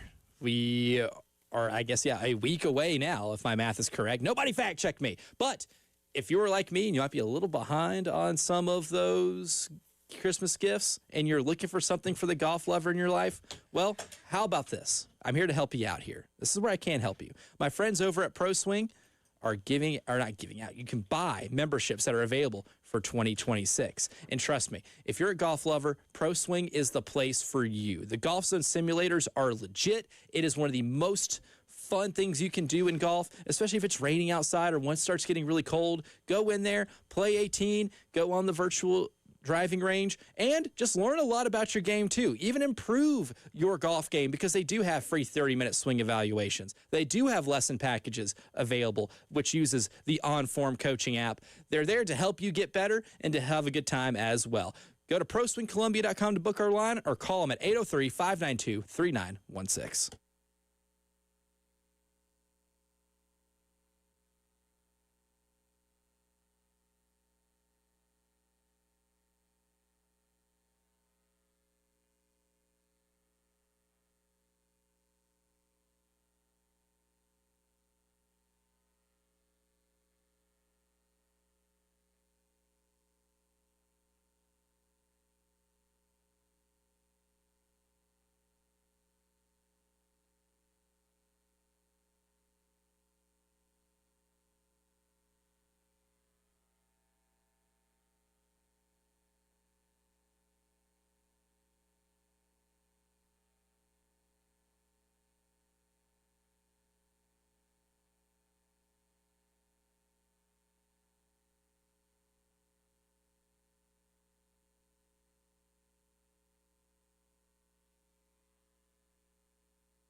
Langford Road near Russ Brown Road. We have a report of an accident there, as well as Old Lexington Highway near Primrose Lane. 61 with some rain today, 60 tomorrow. It's going to be sunny and breezy, and sunshine on Saturday, not quite as windy, and 60 for the high. And again, looking ahead, boy, next week potentially could be a Christmas day of 72.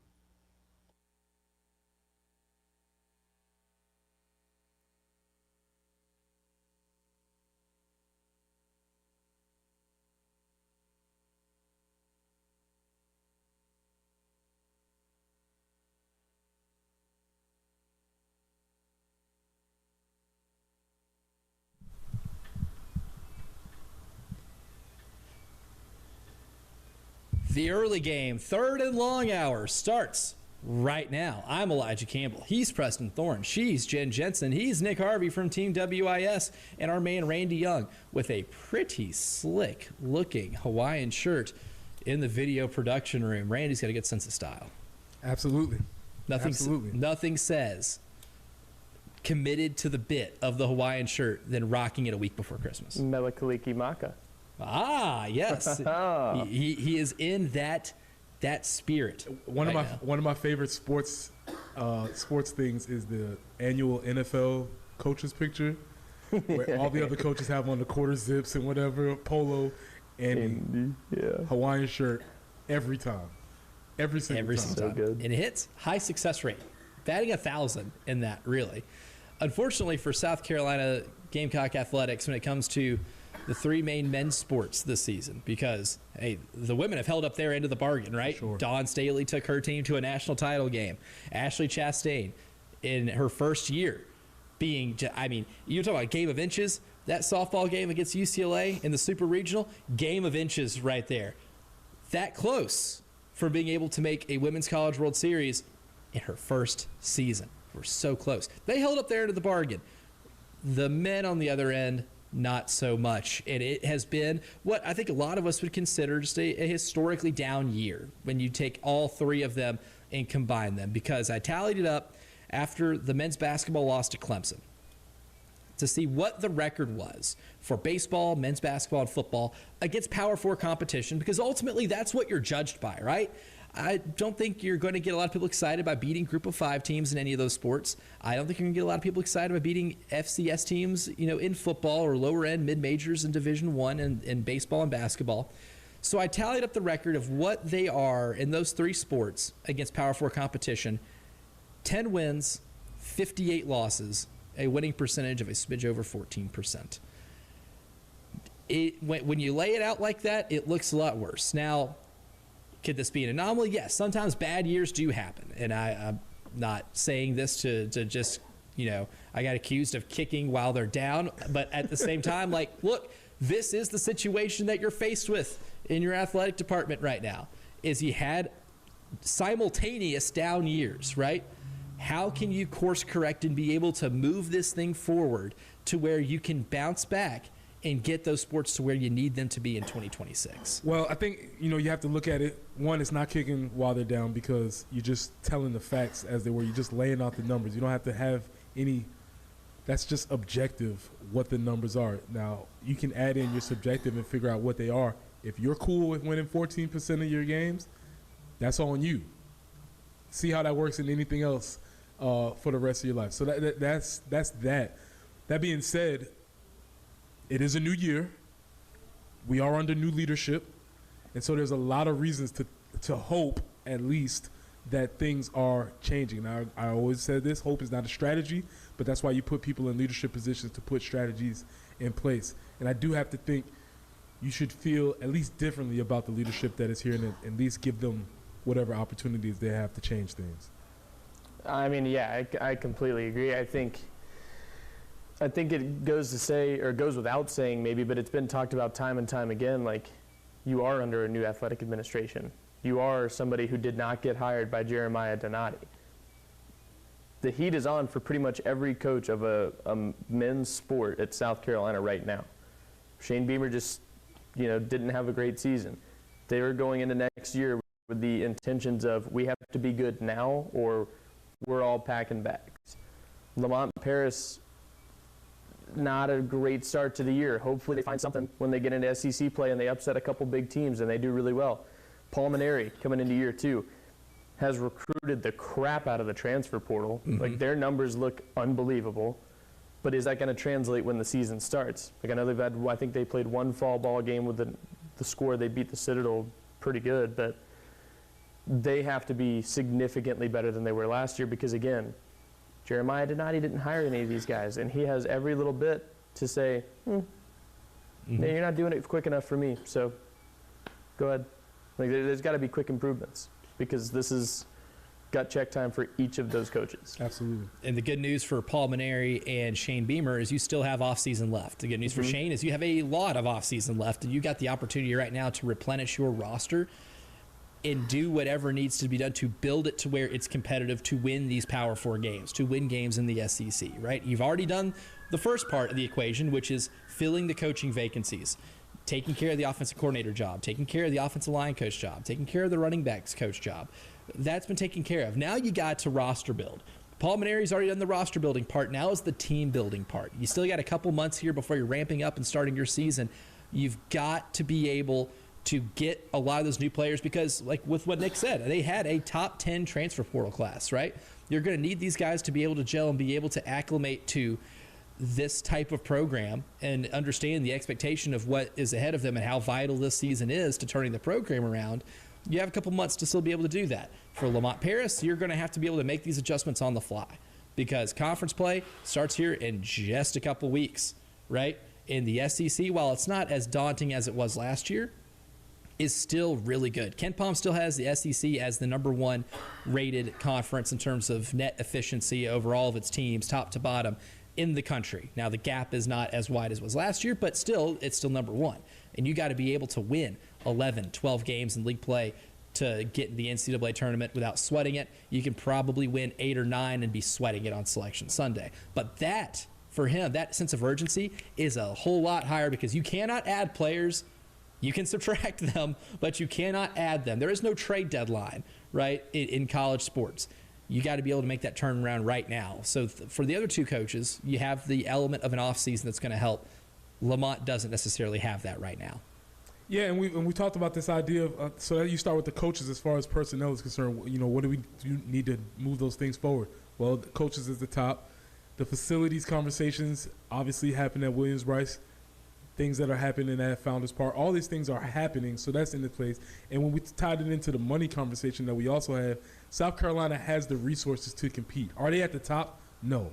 That's fine. They are in the conversation. They have enough to do everything that they need to do in this place at this time. So a lot of the built-in excuses that we've always traditionally used here are not necessarily there anymore. And so that's why fans, rightfully so, feel like we should be having more results because on the other side of that, they're asking for more from the fans. The pot's coming around a little bit more often. And with that being said, I don't know if people necessarily have an issue with that, but you do want to see where that is going and you want to see some results from that. We do have a texter on the Firehouse Subs text line that says, meanwhile, Vanderbilt Sports with a facepalm emoji. Vanderbilt's a really interesting case study on how to get this done in 2025, now 2026, is that you look at the baseball program, which since Tim Corbett's been the head coach in the last 20 years, like he's won 2 national championships. They're in Omaha a lot. Like that's kind of taking care of itself, right? When Candace Story Lee became the athletic director at Vanderbilt, didn't have to worry about the baseball program, right? But there were significant improvements needed with the football program. They were able to have a historic year this year, winning 10 games. And I remember just a couple short years ago where they won 2, right? It has been an incredible climb for that football program. In basketball, they seemed pretty hopeless and stuck in the mud with Jerry Stackhouse for a few years. They hired Mark Byington from James Madison. They get to the NCAA tournament last year. They're a top 15 team this year, and they have the number 4 efficient offense on Ken Palm here in mid-December. These things can happen. These turnarounds can happen because you know what? There were these conversations happening about Vanderbilt's athletic department, and they seemed more hopeless than what you would consider any other program in the SEC because Vanderbilt has kind of always been that way. But I think they've shown that they have invested the money, but it's not just investing the money, it's getting the personnel and being able to take care of business with what you have. And it doesn't have to be a thing, but it's really cool about Vanderbilt that it is a thing, that Candace Lee is a Vanderbilt alum, graduate.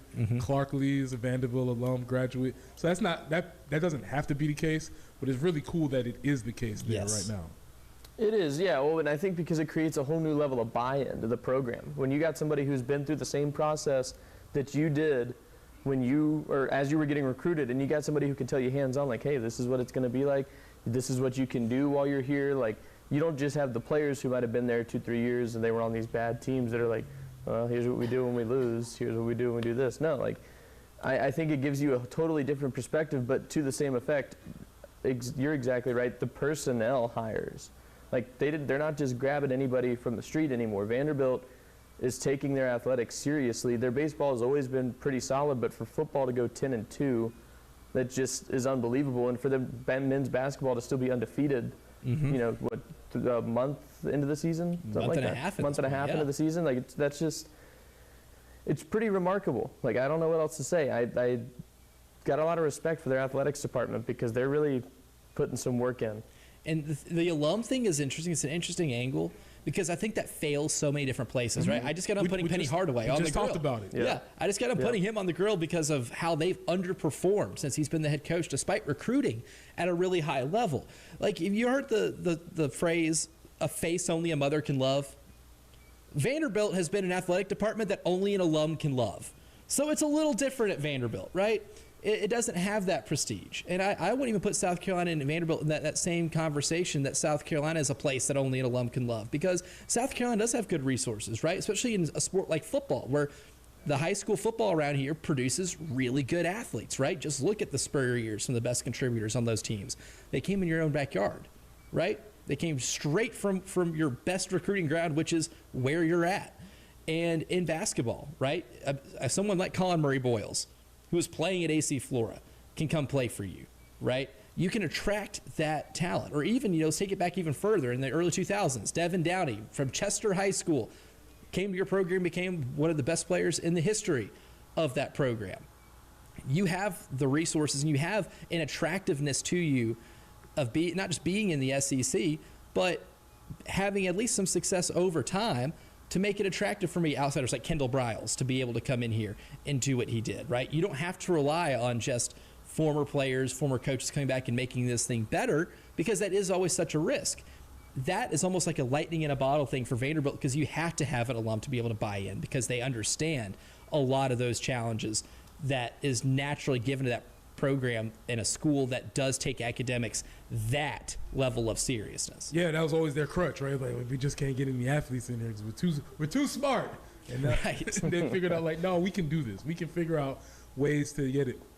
But it is a balancing act, because what you don't necessarily, one of the fears as an alum is that you don't want to have and to be honest, what I felt like the whole Muschamp era was just dudes coming here and looting us, just taking checks, signing names, never having an investment in this area, but just using this place either as a stepping stone or more so as just a place to collect a check from. You kind of got to guard against that, because we do have that, and we want somebody to love us so much. Right. Like, please, just love us, please. And I think like that specific era, I think Muschamp, I think even Mark Kingston to a certain extent, I don't know if they ever actually were bought into this place. So it's not about not having outsiders, but whenever somebody does come in, that would be Kendall Briles or these new, like, you got to come in and want to be here. We're going to provide all the resources that you need, all the money that you need, but we need you to buy into this place as much as anybody else is. So there is a fine balancing line, but to the Memphis point, the difference between, I think, Penny Hardaway and maybe Clark Lee is that Clark Lee was through the battles. He was certified, he was tested, he was qualified, and then he came back to. Yes. Right? He was the defensive coordinator at Notre Dame when they went to a college football playoff. He was already certified. Penny was not. He was a very solid AAU coach. Won high school state titles. Memphis East. That was a risky shot. So it can work, it cannot, but it is something to think about, especially in places like this. And I think fan support's the big thing there too. When I say, Vanderbilt was an athletic department that only an alum could love, it's a majority of their fan base, alums and people that are Nashville lifers, right? In Nashville, if you pay attention to that town in the last decade, the lifers there are now outnumbered by the transplants. I mean, they have famous alum Theo Vaughn, right? Yeah, Theo Vaughn totally went to Vanderbilt. 100%. 100%. You ever listen to him speak? Of course he did. Yes. 100%. He's a Vanderbilt man. But now what they can do is they can now build on that, and they can build a little bit more fandom, where South Carolina, you already have a significantly better place to start when it comes to local support, state support. And I think that gives you a lot of assistance when it comes to turning these type of things around. Earlier in the show, we talked about some Coaches Confidential. My man Bruce Feldman at The Athletic always does a great job of getting these together. But this is about the college football playoff. Do we agree with what some of these coaches had to say about the college football playoff participants off the record? We'll get to that next.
college football playoff field. It's the season of giving, and we have something to give away. And usually when we give away tickets, it's multiple, like pairs or something. This is just one. But we have one family 5-pack. We are upping our game here. A family 5-pack of tickets. So if you have 3 kids, you don't have to pick your favorites anymore. They can all go. They can all make the cut, right? Yep. If you've had one you've just been neglecting and leaving home, you're part of the crew now. That was Do it usually old school style. You just got to put the names on the door. Like, hey, go see if your name's up there. If it's not, work harder. Work harder. The children depth chart. So you don't have to worry about the depth chart this time because we have a family 5-pack of tickets to the women's basketball game versus Providence at CLA on Sunday, December 28th. That tip-off is at noon, 803-404-6100. That's AAA Heating and Air phone lines. If you are caller number 1, you will be the winner of said family 5-pack of tickets to watch Dawn's team dominate, because that is what they do. Now to Bruce Feldman's story, which I love these. Again, I joked early in the program, if you want me to click on any type of link, if you want to Rick-roll me, I know kids don't do that anymore, but having links that you think is one thing, it immediately takes you to the Rick Astley music video. Good times. Good.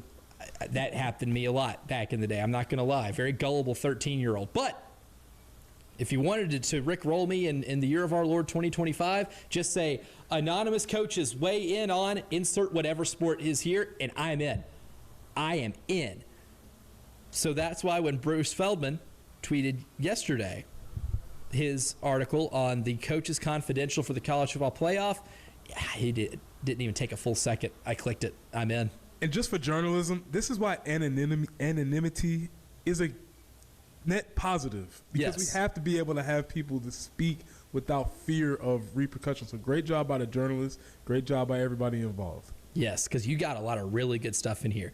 But I want to see if we agree with this assessment, because he polled everybody, and then they would, of course, elaborate a little bit as to why they picked a certain team. But for which team will win it all? Georgia, 50% of the vote from these coaches. Ohio State, 42%. And then followed 4% for Indiana, 4% for Oregon. So 92% of these coaches that were polled took either Ohio State or Georgia to win the national title. I think I am leaned in. I will have my firm prediction on this tomorrow. I'm still weighing a couple things out mentally of who I'm just going to stick, plant my flag to in the college football playoff. But I'm leaning Georgia. So I fully agree, I guess, that it'll probably be Georgia or Ohio State that win it all. But, Nick Harvey, does Indiana or Oregon or another team not Georgia or Ohio State win this thing? No. I think Ohio State, since losing the championship game, is going to come back with some vengeance. But I think Georgia, what they did in the SEC championship, whether you think Alabama's for real or not, after what you saw, that was a whooping. They'll leave it there to keep it PG. Georgia did some bad things to Alabama. They did. And I don't think anybody's going to touch them. Yeah, I think it's the leaps and bounds that Georgia's made defensively this year. Mm-hmm. And Preston and I are both. We did put Gunnar Stockton in the I don't know if he's a good quarterback, but I do know he's a dog category. To, yeah, I think we both know he's a good quarterback and he's a dog. Yeah, that's a lethal combination. And he can make the throws that is required of that offense. And again, I'd love to hear Tyler input on this, because Bobo just puts up numbers and everyone's like, I hate it. I hate him. He's the worst. He's just like, I just keep rolling up these numbers, dog, and he just keeps doing it. They can put up 45 points a game, and they'll find a way to not like Mike Bobo. Oh, more bubble screens? The bubble screen just picked up 20 yards. Oh, I hate bubble screens. That's almost all they did against Alabama. They spammed screens, Yeah, and they guess did. what? Keep doing it. And guess what? And they still did belt the you-know-what. Yeah, absolutely, because they block it better than anybody. Mm-hmm. Zachariah Branch is faster than everybody. Like, it works so well.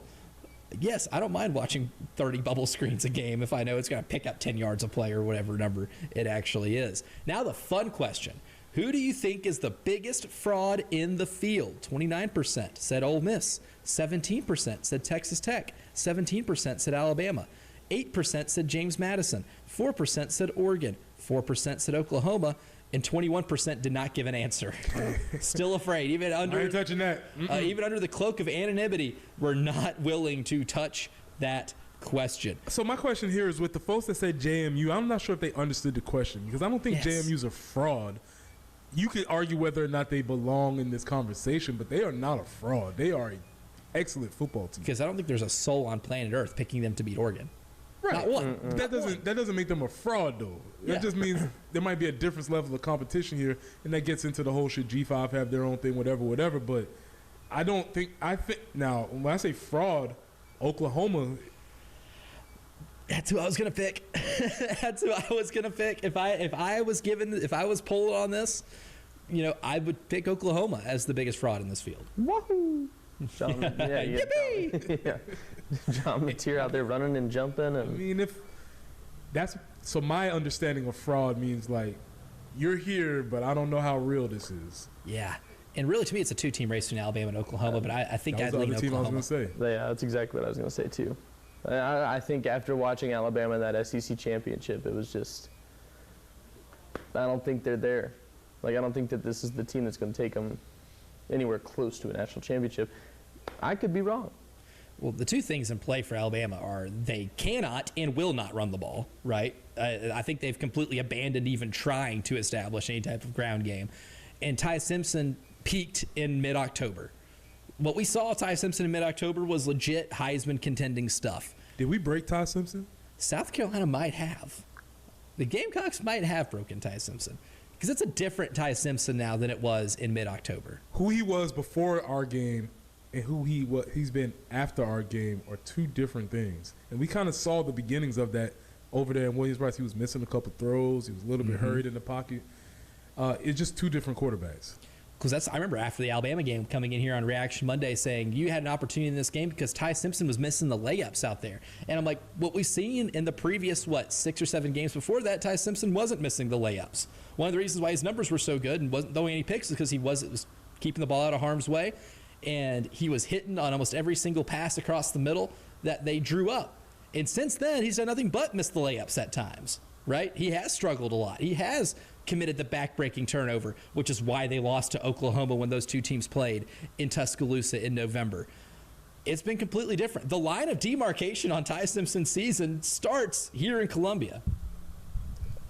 Yeah, I mean, I don't know. I'm still puzzled by the whole thing because he looked like the best quarterback in college football for a slim portion of time. He was he was in the Heisman conversation for a large majority of the season, and then after their trip to Columbia, it's one of those games, like, it's more frustrating looking back and seeing that this is where it started to fall apart, that South Carolina didn't win that game, but to each their own. I'm going to just keep the rest of that. I'm going to stay out of the rest of that because it's going to make me upset.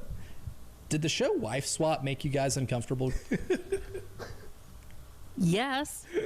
Thank you, Jen. It made me uncomfortable. Very uncomfortable show. But what about the idea of coach swap? More uncomfortable? Less uncomfortable? We'll find out next. What a tease.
I posed the question before we went to break.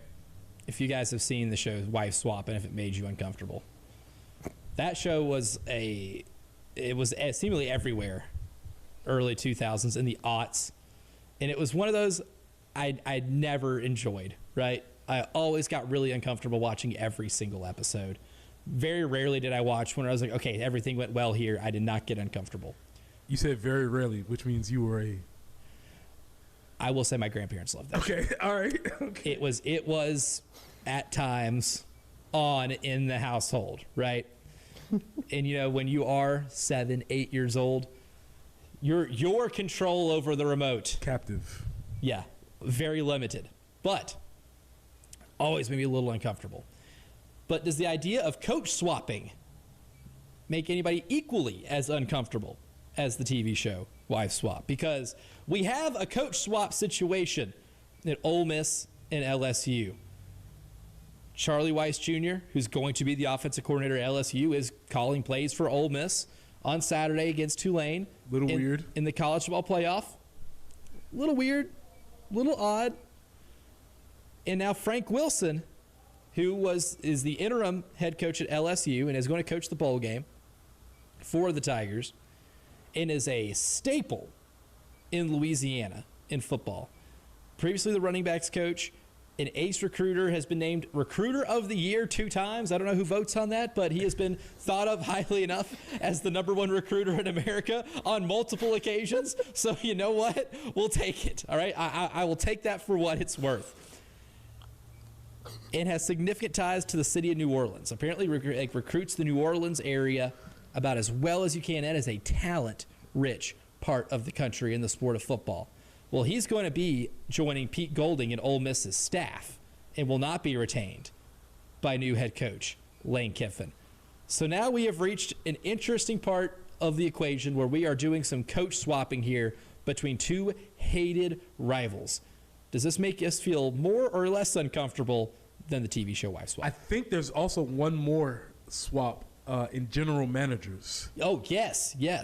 Right, General manager from Ole Miss, we go into LSU. Yes, so the general manager from Ole Miss is going to LSU. So they're basically changing things out. I don't like this. However, we have set a precedent for this at the University of South Carolina. Because I don't know if we swapped, but we just sent a tranche of coaches to the University of Georgia. Will Muschamp, Mike Bobo, Travarius Robinson, Brian McClendon, Joe Cox. We've done this. So when Will Muschamp was here, he was like, I just want all my Georgia guys. Come on here. We'll make a bunch of money and then we'll leave. So right. there is precedent for this. But also it's happened a couple different times with the school upstate too. I mean, there's been a couple, like Brad Scott was the head coach here in the 90s and then went and worked for Clemson and good. Sorry. Speaking of getting Rickrolled, Rick Stockstill. Oh, that's my guy. You know me too well. That's my guy. Yep.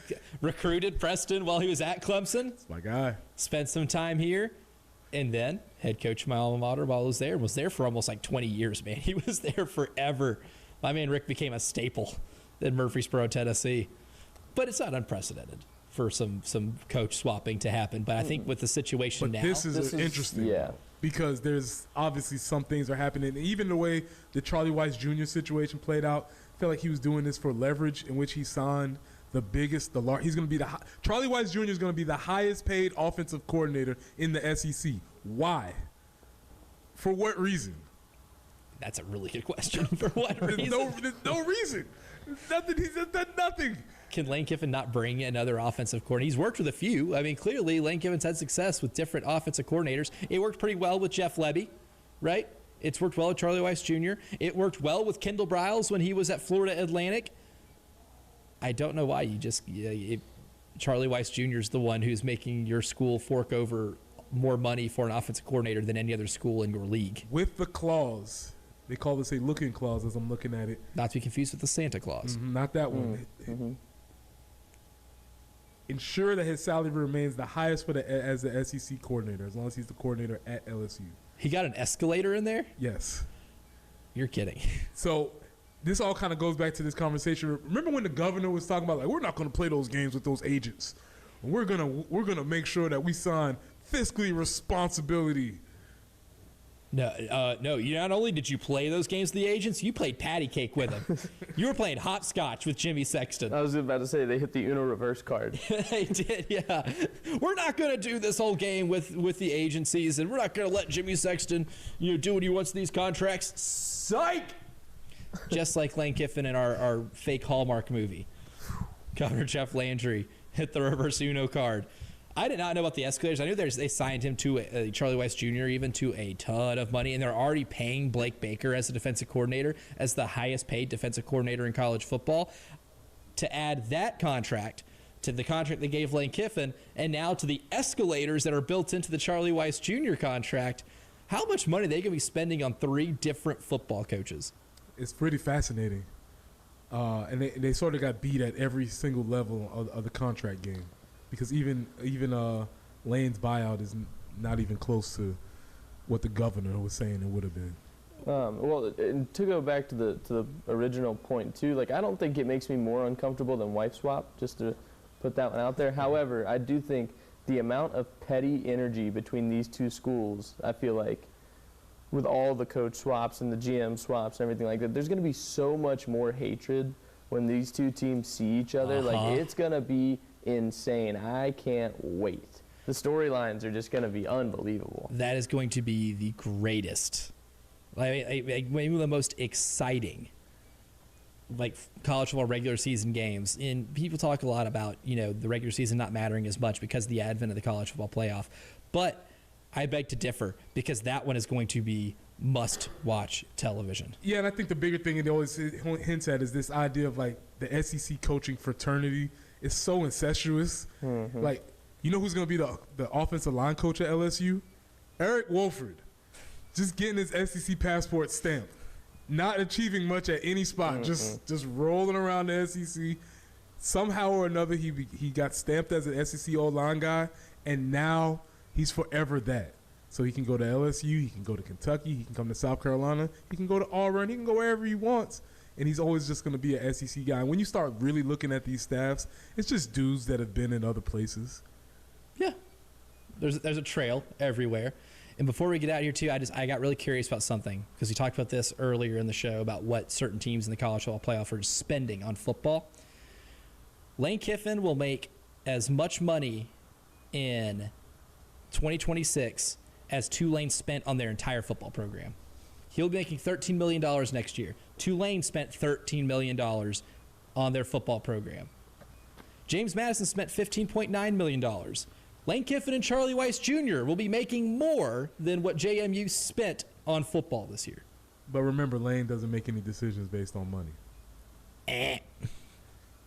Remember, what Lane Kiffin says is usually at the heart of his intentions. As proven time and time again. Honesty is a winner on this program.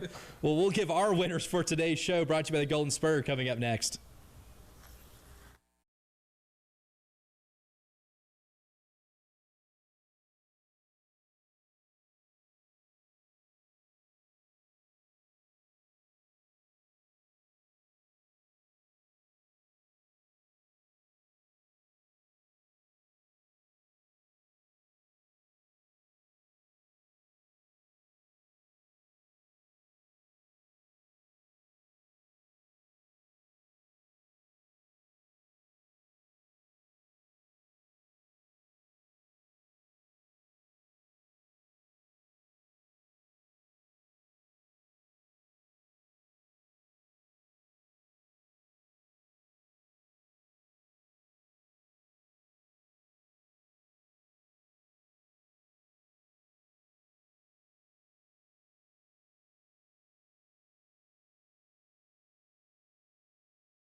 quit.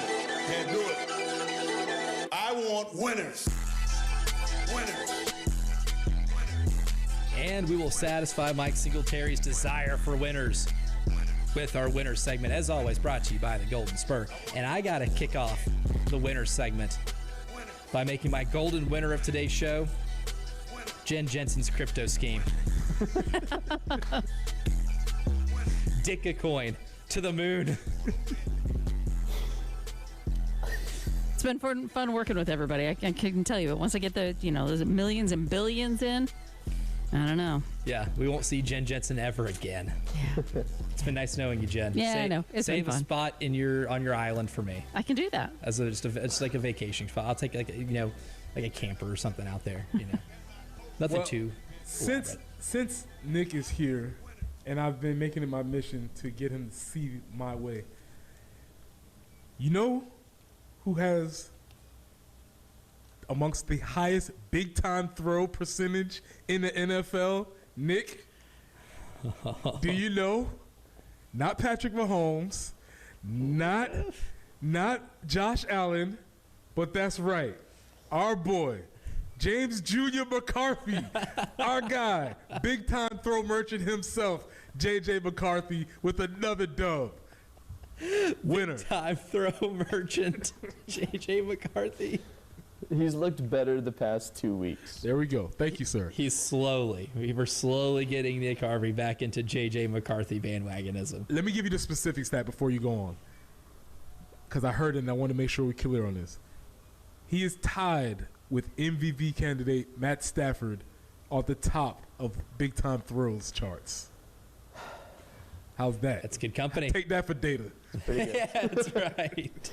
I'm gonna Fizdale, shout out. give a big win to Mountain Dew. Now hear me out. Hear me out. I do love Mountain Dew. I took the Vikings last week in the Underdog Challenge. I had to then go tell Rick that I took the Vikings in the Underdog Challenge. If you know Rick Henry, you know he loves Mountain Dew.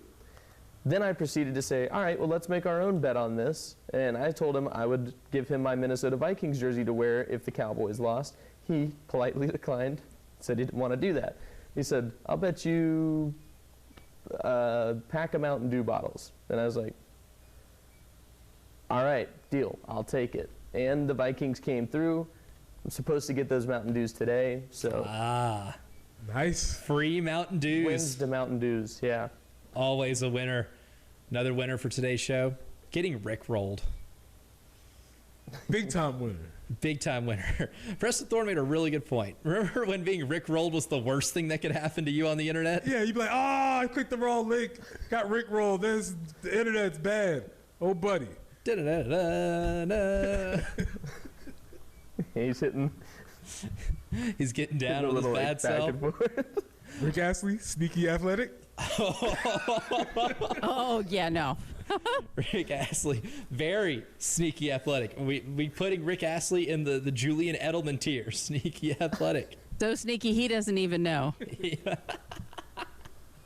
Our pal Justin Hall, who I did the high school football scoreboard show with, texted me, goes, you guys just subliminally rickrolled me because now I can't get the song out of my head. I'm unfortunate. I did it to myself. We'll be going on Spotify as soon as I leave the building. 1,000%. 1,000%. How about that? How about viral songs as a winner in general? Because they're good for a while, and then they get old, and then you stop listening to them, and then you start listening to them again years down the road. Mm-hmm. I feel like that's not one-hit wonders. No. But like viral songs. Like, I'll give it to, what's her name? Pink Pony Club. Oh, yes. Song's a banger. Chaperone, big time winner for 2025 for sure. Great song. Right? Yeah, huge winner. Definitely a huge winner. You know, just made, like the thought just popped in my head. How much money do you think Rick Astley made on royalties 20 plus years after that song came out? Like, and how much different were those checks coming in the mail? His career changed. Out of nowhere. It's like, you were probably getting some royalty checks, every now and then, and there were, decent numbers. And then all of a sudden, one day, you became a way to prank your friends, and now it's through the roof. Through the roof. Remarkable. I'm going to give a winner to top end of year list, because what I realized was that at one point in my life, I used to argue with the end of the year list, But now I'm at a stage where I need the end of the year list to know what was actually cool last year. So this is what I do. I'm looking at end of the year lists. What's the best of 2025? Best films, best music. Now I have to go back and do research. So shout out to everybody who's making end of year lists because I need them. Yeah, especially for movies. Mm-hmm. Like when the Oscars happen. Please tell me what I'm supposed to watch. Yeah, tell me what I'm supposed to watch. Like tell me what is really good. But there was a time in my life where I would look at end of the year lists and be like, they missed. Yeah. Oh, they missed my favorite underground album from such and such. It's like I need to be informed now. Yeah, there was one movie I saw like an end of year like best films of 2025, and the only film that I recognized on there was at like 17. I was like, oh, I liked it. Oh, well, I guess I need to watch like at least one or two of these other 16 ahead of it. That's when you know you've gotten older. Correct. Yeah, my movie watching, not up to date with it like I used to be. But also living in a house with my younger brother who watches everything that comes out and has like a movie library on Vudu that is 2,000 movies long. I used to be a lot more up to date with current films. That was a winning proposition then. My man Tyler Head, Jack Veltri, they're winners. And as always, they're coming up next.